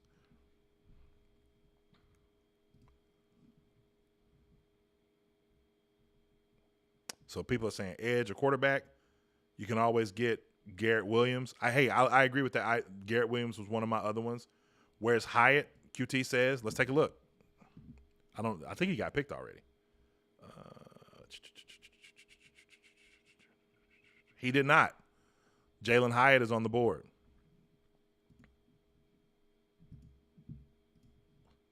There he is. Tank Dell's on the board. Josh Downs is on the board. We got a lot of ways we can go here. I'm going to go with the consensus because most people said cornerback, or a lot of people said cornerback, a lot of people said, and then I'm going to look at Jack Campbell really quick. But some of you guys said cornerback, some of you guys said edge. But let's just take a look at Jack Campbell really quick. Jack Campbell's this year was ridiculous. 83 tackles, 40 assisted tackles, 12 tackles for loss. Let's look at his analysis. Campbell was about as dominant as a linebacker as you'll see in college. He's also one of the biggest linebackers you'll ever see in college. The Iowa defense had plenty of NFL talent on it, and Campbell was arguably the best of the bunch. His 91.7 PFF grade ranks second in the nation among all linebackers. The thing that separates Campbell, though, is his coverage ability, as he allowed only 236 yards on 400. Oh, my goodness. Shades of Logan Wilson. I ain't even going to read the rest. A true middle linebacker, proven take-on skills. Here's the only thing I would ask, and I'm gonna find this out real quick.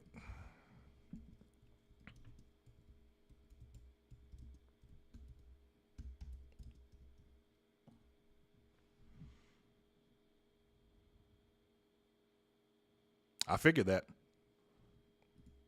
4-3. I've always wondered this. Maybe some of you aficionados can help me out with this, right? Do any of you remember what Luke Kuechly's worst season was as a linebacker? If I'm not mistaken, it was the year we drafted Brian Burns. Why was it? Because of the switch. If I'm not mistaken, we made a switch to more of a 3-4 concept.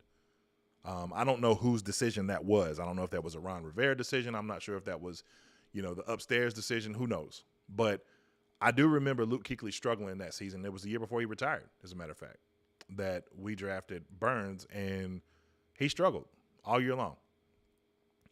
And I've often wondered, because someone as smart as Luke Kuechly, it always perplexed me, like, how does a guy like that struggle from year, like if he's had all this consistent success over time, how does he struggle now in this situation? Like, what changed? And what I wonder is this: is there a difference with how you not what you see cerebrally? Because I think Luke Kuechly is smart enough to be able to figure out any defense, right? But your movements in a 3-4 because of who's highlighted versus a 4-3 who's highlighted seems to me like it would be a little bit different. In a 3-4, obviously, I don't know that you necessarily – do you still have a Mike? Because wouldn't a Mike be the central middle linebacker? Like, I would guess you do. But I feel like the linebackers that are in a 4-3 aren't necessarily asked – in the 3-4 aren't asked to do the same things that you would do in a 4-3. For example, a lot of 3-4 linebackers, like middle linebackers, are basically like side-to-side tackling machines. You know what I'm saying? Like, I don't know. I may be wrong here. But I just feel like with Campbell, like to me, a linebacker that would fit better with us, even though he's probably going to be off the board at this time, would be Trenton Simpson, right? In that middle spot. To me, Brandon Smith would be a better fit for the 3-4 because of his athletic ability. Not to say that Campbell is not, but Campbell just seems to me like the old school middle Singletary, Willis, Urlacher, Kuechly, Lewis kind of linebacker that were in these defenses where it was a 3-4 where you got two running mates on the side and everybody else has got a hand in the dirt, right? That are down linemen. I don't know. I could be wrong on that, but I'm just wondering that because it just seems like to me that he would be a better fit in a 4-3. That's just my opinion.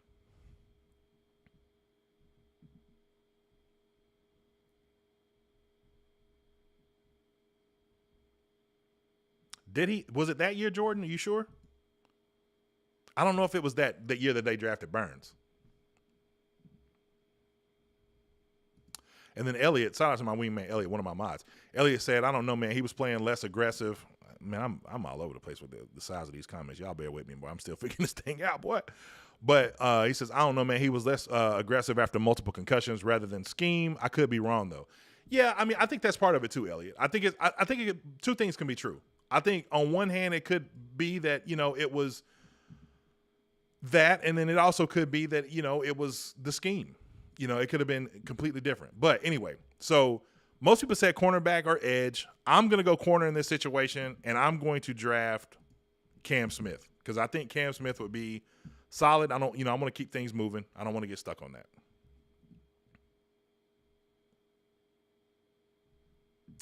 And here we are in that same position again. So now we don't necessarily have to worry about corner. So now I want to look at something. Let's look at some trade opportunities. We only got one trade that we can do here. So let's see what this looks like. All right. So let's see. They're at 121. We're at 93. Let's look at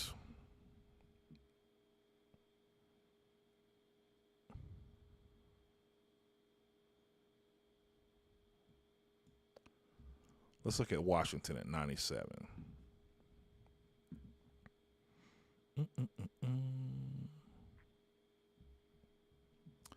So we'll give you 93 for your 97. And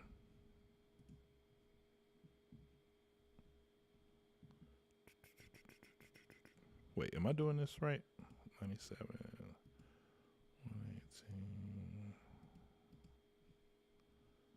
Let me see here. I'm wondering if this makes sense. Let me just take a further look. So we want to move down and trade back. So we'll give them, they give us 97 and 215. And I don't like 215. That's too far down. That would likely be accepted. Let's see. Okay, there we go. So 97 and 150. Let me try something.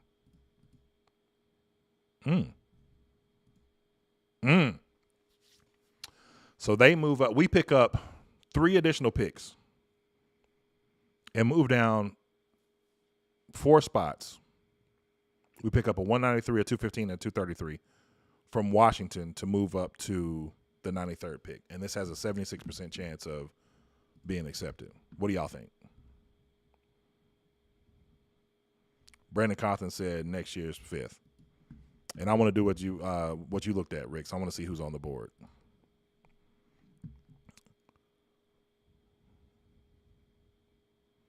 We got tight end we can go. Edge, obviously, we can go Isaiah McGuire. We got receiver A.T. Perry. We still got Garrett Williams on the board. I'm going to look at that trade one more time. And I know we took a corner already. Garrett Williams, I don't even know if he'll be ready. So it would be a reach. But having that many picks that we get in this year's draft would be interesting.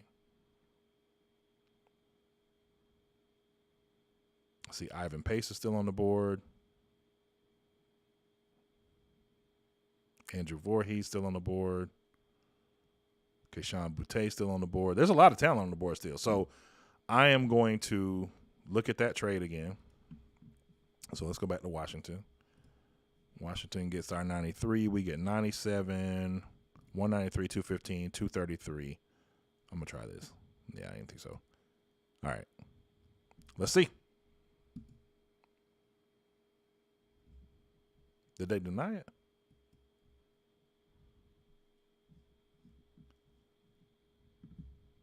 Oh, they turned me down. Let me see. It won't show us here for some reason. Let me zoom out a little bit. Okay, trade not accepted. 4 attempts remaining. All right, let's try.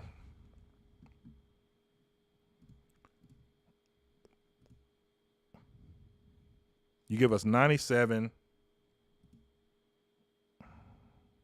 215 is just too far down. No, I ain't going to do that. 193. And next year's 5th. I mean, we might pick up one extra pick. I'm going to try that one anyway in next year's 5th. It's 49%. Let's offer it. Nope. All right. So let's do this. I'll take that. We move down to 97. We pick up 2 additional picks. I think this one will get accepted. There we go. All right. So we move down to 97. We get 193 and 215. And they get 93. And I know many people might be like, man, 215. Well, you got to think about some guys that were drafted like really, really late. Brock Purdy last year. Obviously, it's all right situation. But there's been some dogs. There's been some undrafted people in the NFL that have done really well. So I don't take no pick for granted. Let's get back to it. Let's see who they take. And I knew they were going to do that. They took Garrett Williams. But that's cool because we got Cam Smith, so we straight. So that puts us back on the clock. All right. Now, we can do a few things now because, obviously I only went to the 4th round, but we got additional picks. So we got 3 picks left. I'm going to go to the chat, and I want y'all to tell me what you think in this position. So let's see. I'm sorry, I wasn't watching y'all when for the 97. Look at Carl Brooks. Okay. Somebody said look at Carl Brooks. Was he drafted already? He was not. All right, cool. Let's look for Carl Brooks. What position is Carl Brooks? Because I don't. Oh, there he is. Okay, edge. All right. Had a pretty solid season. 12 sacks, 8 hits, 49 hurries. Wow. And 4 batted passes. Pass rush grade is 92. Run defensive grade is 90. True pass set with pass rush grade is 91. Pass rush win rate is 23%. Some of the guys I've seen higher on the board, like Felix, only had a pass rush grade of 15%. So that's interesting. Let's see if they have an analysis on him. Yep. Brooks started 8 games as a true freshman for Bowling Green, seeing 497 defensive snaps on the year. In 2019, he started all 12 games for the Falcons and marked Falcons. Man, get out of here. And marked the start of 4 straight seasons with an 80-point-plus PFF pass rushing grade after playing in just 3 games in 2020. Brooks produced an 81.1 PFF grade in 2021 and then enjoyed a career year this past season. A force as a pass rusher, he registered 12 sacks, 8 hits, and 49 hurries from 388 pass rushing snaps. Shades of Marlon Davidson. Pretty active. Active hands, throwing them continuously while rushing the passer. Agility is a big plus for a defensive tackle, good enough that he played on the edge for Bowling Green. He can really turn the edge on guards to get back to the quarterback flexible. He can get bounced against double teams. Play strength in the run game is a concern. Short arms for a defensive lineman, not the kind of defensive tackle who can sit on the block. Inexperience on the interior, only has 214 career snaps against inside tackles. So it sounds to me with him like it's, and again, this is another one of those situations like what did they play? If they were a 4-3 team and he was a primary, outside, wide technique or whatever, wide 9, then yeah, he probably would struggle. But in a 3-4 where he's kind of, playing closer to the, to his, like, suppose you line him up. Like, I know that my guess is that in this 3-4, I would think that Burns would probably be lined up beside Derek. So he would be the opposite edge. I'm willing to take a flyer on him. Let's do it. He ain't. Now, here's the thing. Because he's not like super high rated on here on as far as BPA, they're going to grade my draft terrible. But I'm taking a chance on him, so you got it. Carl Brooks.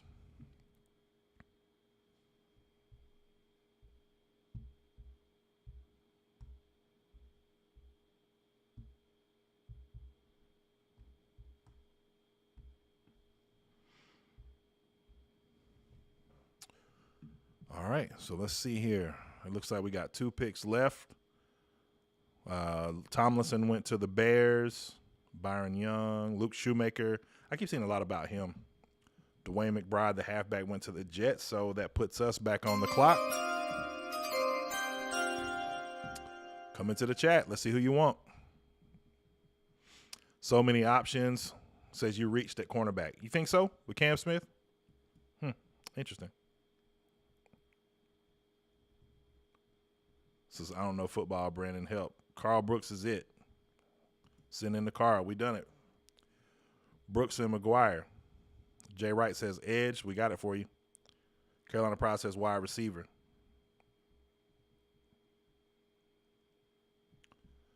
All right, what are we looking at? Cam was locked down on a tackle in the running game. I agree with that. All right. DC plays a lot of DBs. Yes, I agree with that. Ajiro Vero. Yes, he does. All right. So let's see. We are Carolina Process. Let's look at wide receivers. Let's do it. Keyshawn Boutte, first wide receiver on the board. Charlie Jones. Someone had mentioned his name from wide receiver Purdue. Says that he gives off vibes of what's my man name from the Rams, Cooper Kupp. So let's take a look at him. I remember seeing that earlier. See, 110 receptions, 1,361 yards. Wow. 12.4 average yards attempt. That's crazy. Or average yards, average reception yards. 12 touchdowns this year. Interesting. And they don't have any. So he's 5'11", 175. Jones is a ready-made slot receiver who can start tomorrow. You just wish he has a little more dynamic range. Let's take a look at Boutte. I'm going to say it's going to be between them two.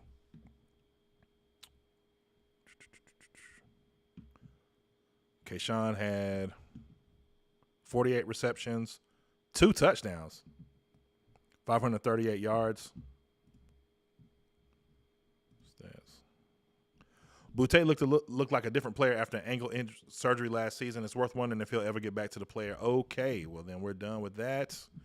And we are going to go with Charlie Jones. What do y'all say about this? Let me go into the chat, see what you guys think. So Cam Smith is going to start. Man, y'all arguing about Cam Smith. I think Ivan Pace is still there. I'm going to look at him with the next pick. I am going to go receiver on this one. Okay, so y'all arguing about corners. So I'm going to go with Charlie Jones. So shout out to Charlie Jones. You are a Carolina Panther, my boy. So let's get it going.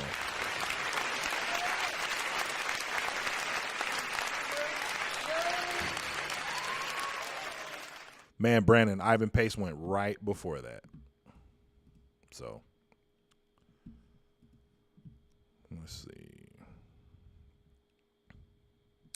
All right, so we got a pretty solid draft so far. So y'all tell me, what is the last pick that you guys want to make? 3-point laughed and said, ha, ha, ha, ha. My guess is he's laughing at my Charlie Jones pick. YB Jordan said, Charlie, most people said they like Jones. Parker Washington is nice. All right, we'll take a look at him. Let's see. Where is Parker Washington? Parker Washington, wide receiver. Now, we've already taken a receiver, so I don't know if we're going to take another one, but let's take a look and see if he has an analysis on him. Let's do it. Washington has 3 seasons at Penn State under his belt, and while he was never the guy in the Nittany Lions offense, he does have multiple seasons of solid production. He started the team season opener as a freshman and finished that season with 36 receptions for 489 yards and 6 touchdowns. He upped his receptions and yardage totals in 2021, but 2022 first-round draft pick Jahan Dotson was the clear number 1 receiver. And with Dotson in the NFL, he still primarily played the slot. Shades of Amari Rodgers. Has no fear going across the middle of the field, making plays outside his frame. Running back-esque build, turns into one after the catch, fights through contact. I think I'm not going to, if we're still developing Shaw, we don't know who he's going to be yet. We just drafted Charlie Jones, who will likely be in the slot. I think I'm going to pass on Parker. So let's take a look at someone else. Yeah, that would 100% knock Shaw off the roster. I agree. If you want a Christian Kirk, pick Parker Washington. Voorhees. Mike Rick says, look at Voorhees. Got you. All right, let's see. Andrew Voorhees. I picked him in the last pick, Mike, with the last draft. Voorhees spent 6 seasons at USC. I did not read this the last time, so let's read this time. Voorhees spent 6 seasons at USC and earned snaps in each one, including 717 snaps back in 2017. Man, he's a dinosaur. Taking over as a starting right guard in the Trojans' 5th game of that season, Voorhees allowed 31 pressures on 414 pass blocking snaps, with 5 of those coming at right tackle against Texas. An ankle injury forced him to miss most of 2019, but he returned toward the end of the 2020 season before playing 1,622 snaps across 2021 and 2022. The 2021 campaign was the highest graded season as he's produced a 90.0 plus PFF pass blocking and run blocking grade. Max Sharpen is his comp. Strong base can really absorb blow and stay attached to blocks. Scheme diverse player, looks comfortable with any concept. Says he's an unimpressive athlete. No trait that stands out at the next level. Wow. Wide hands that can be late to latch on. Has a difficult time locating in space. Not going to be his game. The thing that you have to wonder with this is this. Because some of these cons can be real cons. And this is not for nothing, just to circle back to the Stroud situation. I don't think anybody's suggesting that Stroud can't get better. When you're drafting, you draft off a projection. What is this guy going to be based on what we see now? It does not mean that he doesn't have an opportunity to improve. And I think that's something that we have to account for. Like, you got to give these guys a chance. Like, nobody, let me tell you this. And this is why I cape for guys like Brandon Smith, why I cape for guys like Amari Barno. If any of you told me that you knew that Josh Norman was going to become what he became in 2015, you're lying. You're lying. I don't think any of us knew that, especially not based on 2 things. Number one, he couldn't hardly stay on the field because he was a hothead and kept getting penalties like crazy. And then he just developed, and he filled a need. They didn't necessarily draft well in that position, and he happened to fill a need. Who's to say that Brandon Smith doesn't do that? Who's to say that Andrew Voorhees can't develop into that? Who's to say that C.J. Stroud might not end up being the best quarterback in this draft? We don't know. But if we just going based on the projection of what we see from now until then that's what I'm going to take a chance on. So, Mike Ricks, I'm taking another chance on Andrew Voorhees, and he is a Carolina Panther. So, shout out to Andrew Voorhees.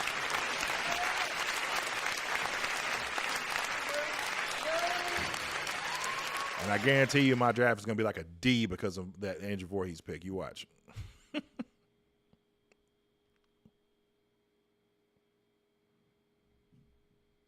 Oh, we got an A. Hey, let's go.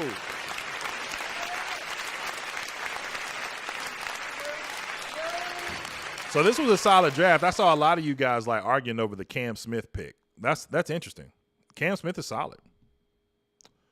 Carl Brooks. I'm interested to see him. I haven't watched a lot of him. I'm just, I was going off of what you guys said, but if I'm just going off his PFF grade, he looks solid, And then Charlie Jones. I mean, I guess I don't understand. Maybe it's the size, I don't know with him as far as like the grade that he got with PFF, but like here's what you can't ignore. You can't ignore 1,300 yards in an offense, and you can't ignore 12 touchdowns. Cannot ignore it. So I'm not sure why that D came into play, but a lot of things that we did, like we got a B on our trade. So shout out to the trade, man. We got a good grade on that. So we went from the 93rd pick to 97. And see, here's the thing. We filled a need because I like Garrett Williams, but Washington ended up grabbing him as soon as they traded with us. But we got Cam Smith, so we covered that. But we traded down to 97, got 193 and 215. So I like that. So that came out solid. So let's see. I think that was – all right, cool. Man, that was straight. I enjoyed that. And I'm going to read a few of you guys' comments just to see what you guys think, and we'll keep it going. So let's see. is nice. He tore his ACL at the combine. Kuntz, then a running back would be ideal. I'm not sure who Kuntz was. I don't think I've seen him. My apologies. Sean Tucker is a problem. He's a steal. Red Sun says, I like Voorhees.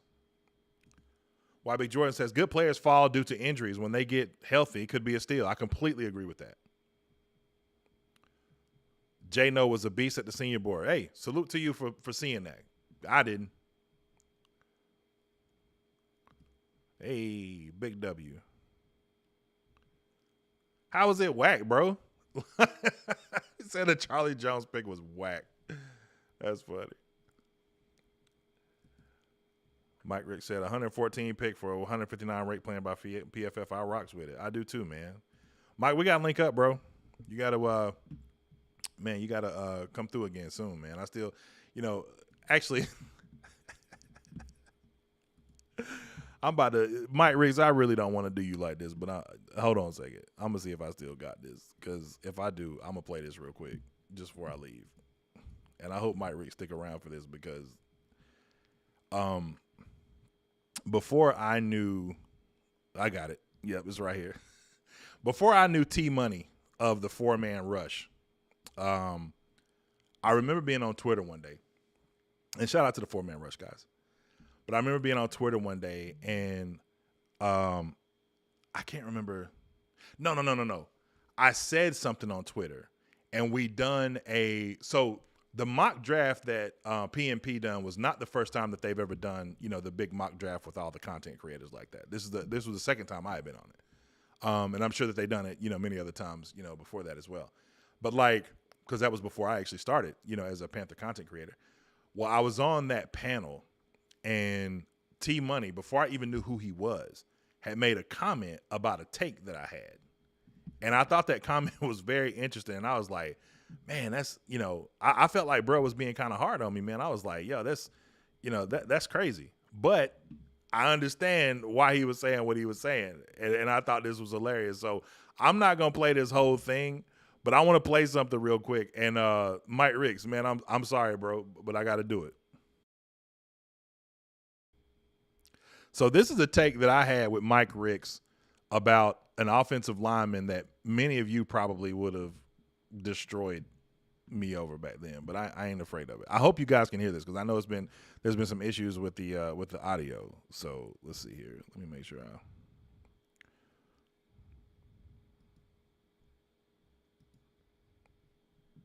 you guys should be able to hear this now.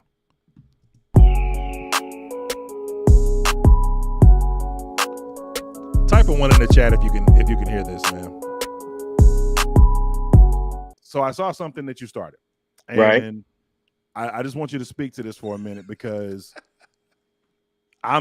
like you, when you go live and everybody, I'm in a lot of chats. You know what I'm saying? Like, I may not always say that I'm there, but I'm there. You know what I'm saying? Like I'm watching or whatever. But Mike, I can't tell you how much I heard about Cam Irvin leading up to the beginning of the season, leading up even to training camp, all this kind of stuff. And Ricks, I'm sorry, dog. This take was horrible. Like, and listen, I went all in on this take. Clip down the live that I did, which is where this came from. Put it on Twitter. Had it everywhere, man. Like, look, I even did a standalone video of this called #CamForLT and got smoked for it. I'm talking about big smoke. I have been beating the drum that Cam Irvin has played championship level football before. So this is nothing new to him, right? If he can stay healthy. But Mike, you got a hashtag out there that says Cam Irvin for LT, for left tackle for short. Speak to it. Yes, sir, man. You're right, man. I study players. I'm not the type to just move with the crowd, man. I make my own opinion. I move to my own beat of my drum. And one thing I do is I study film. I watched film on this guy, not just when he first got in the league, when everybody was talking about how horrible he was. Listen, let me shoot Mike Riggs some bail real quick, because I ain't going to continue to do this. Mike Riggs is my guy, so I'm not going to continue to do that. But because it wasn't necessarily Mike Riggs. I was the one beating the drum, and Mike Riggs just kind of came behind me and was like, look, I'm with you. But, with Cam, it was like, what you saw before was solid. I mean, Cam came out of college as a national championship winner, and, I mean, he played on the Super Bowl team. So, like, it wasn't, you know what I'm saying, like he didn't have some talent. You know what I'm saying? But was he what we was trying to say he was, Mike Ricks? No, he wasn't. But, yeah, man, that job – look, Ricks, I was like, man, I did not want to do you like that, bro. I promise I didn't. But you got to admit, that was classic. That was a classic take. Oh, man, I'll never forget that. But, Ricks, I want you back on the show, man. I want you to come back on the show. You got to. But, anyway, yeah, Keeb. Listen, me and Keeb I had clipped something where Keeb and I talked about that. And hold on, I got to play that too. I got to play that too. Now that you said that, Keeb, like, because that was funny. That was very funny. I think it was myself, you, and Locksmain were on a live this past summer during the preseason game. And I think I clipped that down and played that. Let me hang on a second. I'm gonna find that because that was a pretty funny take. Let's see here. Hey, real quick, while I'm looking for this, shout out to the Black Panther podcast. The Black. Hold on. Let me. I had this right. The Black Cat Panther podcast. I'll be on with Q and the rest of those guys this Wednesday at 7 p.m. So make sure you tune into their channel, man. Make sure to subscribe to that channel as well. And I'll be sharing this. If you follow me on Twitter, follow me at The1Carolina. If you follow me on Twitter, I'll be sharing the link for that and the thumbnail and everything. And I also share it on my community wall. But I'm excited to link with those guys, man. They're some smart dudes, man. And I know a couple of guys that got over there. I think, if I'm not mistaken, one of the most Panther faithfuls, Poppin' Bullets, is over there. I know Kendall the Goat is over there. Shout out to him. And so I'm excited to go talk to those guys, man, because they're very knowledgeable, and they're just some solid dudes, man. Just loving talking ball and stuff like that. So, like, yeah, it's a lot of fun. So I'm excited to go over there and link with those dudes. But anyway, let me see if I can find that clip real quick, because that jump was funny. Because it was really just Keeb was laughing me out, man. Like, look, I get it. Like, that take was. It was a very interesting take, to say the least. I've had some interesting takes. I've had some takes that almost got me in trouble. Yeah, here it is. Hold on. All right, let me go back to the.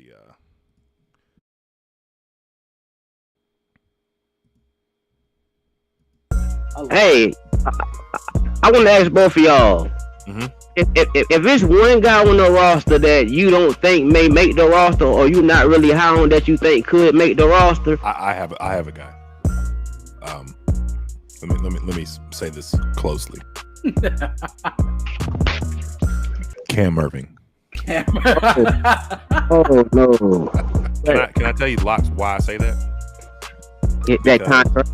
No, because y'all can put tomatoes in the chat if you'd like. Oh, and they did. I was the tomatoes. Guy that was on the hill with Mike Ricks. Shout out to my guy Mike Ricks about why we should believe in Cam Irving, and I'm extremely, extremely embarrassed to admit that. I remember that. Oh, yeah. You didn't have to remind me.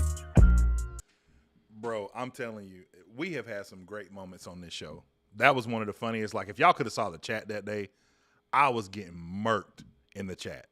I ain't talking about, like, man, I was getting killed in the chat. They was throwing people that's like some of the most faithful, like, yo, we rock with you, Jay. Like, everybody was throwing tomatoes at me that day. Like, fam, you really thought? I'm like, yeah, man, I really did. I really did. But you know what? That's why we do it. That's why we do it. But, man, I appreciate y'all, man. T. Thompson, listen. I'm glad you're back in the chat, bro. So my supplier for merch, I don't know if any of you guys have tried to order merch from any of my sites, man, but like my website doesn't show up. My supplier for merch is super, super slow. For example, many of you may have seen the Keep Pounding shirt that I've been rocking. That's a shirt that I designed. And I'm probably going to give away a few of those on draft night as well. But like, my supplier is super, super slow right now. Extremely backed up. So your package from the last time that you won something on my show, I wanted to make sure you knew that. That's still coming. Just give it some time. But I got your information, got you locked in. You should get that. Really, I don't even know. They ain't even giving me shipping information. But you should see that at some point soon. But, yeah, live and learn, live and learn. Anyway, Man, I've enjoyed myself, y'all. It's been another great show. I look forward to going live more often. I don't do it as much, and like I said, we're working out, some of the kinks on the show right now. Shout out to Sakib Ahmed. You'll be seeing him this Thursday, and I'm actually on Thursday going to drop the link for you guys to tap into the chat if you want to come by and just say what's up during the draft or whatever, or give your opinions on what's going on Thursday. But I'm excited, man. There's going to be a lot of interesting dialogue on that day, because I know that we have our pick, but I gotta be honest with you, I'm just as excited to see where a lot of these other guys go. I'm excited to see where Anthony Richardson ends up. I'm excited to see where Will Levis goes. I'm excited to see where Hendon Hooker goes if he goes in the first round. And the reason that obviously I'm watching is because we do these mock drafts or whatever like that. Here's what I can guarantee you. There's going to be at least 2 players minimum, right? There's going to be 2 players minimum that we had on our board that probably wouldn't get drafted to the 3rd round, according to PFF, that'll be on the 1st round because of where teams have them placed as far as scheme fit, and stuff like that. Or, a lot of these guys, like, look, one of the reasons why CJ became such a huge narrative when he did was because of what we saw at the pro day. CJ's pro day is still, I got to be honest with you. If you want me, not even from a throwing perspective, I don't know that I've seen a pro day. I've seen multiple teams fell in love with Zach Wilson when he threw the or at least that was the perception. I'm sure the real ones knew. They was like, yeah, this don't translate. You know what I'm saying? But so the real ones know that. But I did see multiple people that were multiple team scouts, things like that were clamoring. I mean, we all remember Malik Willis's throw in that pro day as well, seeing that last year or whatever. But I don't think I ever remember seeing a pro day where a specific team showed the kind of love to a specific player the way that Carolina did for CJ Stroud. And that's a real thing. So, look, like I said, would I be angry with that pick? No, I would not. Would I be shocked in the face? Yes, I would. I would be very shocked. But it would not surprise me because of what we saw in that pro day, and that was important as well. So, anyway, thank you, T. Thompson. Thank you so much, man. I can see Mingo going in the 1st round. Not a lot of X receivers at the top. I completely agree, Jordan. Completely agree. I can't wait to see what happens there as well. So, man, I definitely appreciate y'all, man. I'm going to hop out of here. I've been on for a little over 2 hours now, but I appreciate all the likes. I appreciate the comments and the super chats, man. It's been an amazing time. I've had a great time with you guys. Like I said, I'll probably drop some more content tomorrow, not necessarily a live, so look for that. Look for me to be on the Black Cat Panther podcast. Shout out to those guys. I got Q and the guys over there at that podcast, man. Obviously, we're ready for the draft on Thursday, so we got a lot of stuff going, man. We moving, man, and I appreciate y'all for sticking with me. So as always, make sure to keep Christ in your heart, number 1 in your mind, and everything else. Make sure to keep liking, subscribing, commenting on these videos, man. Let's push this stuff to the top, man, and more importantly, keep pounding.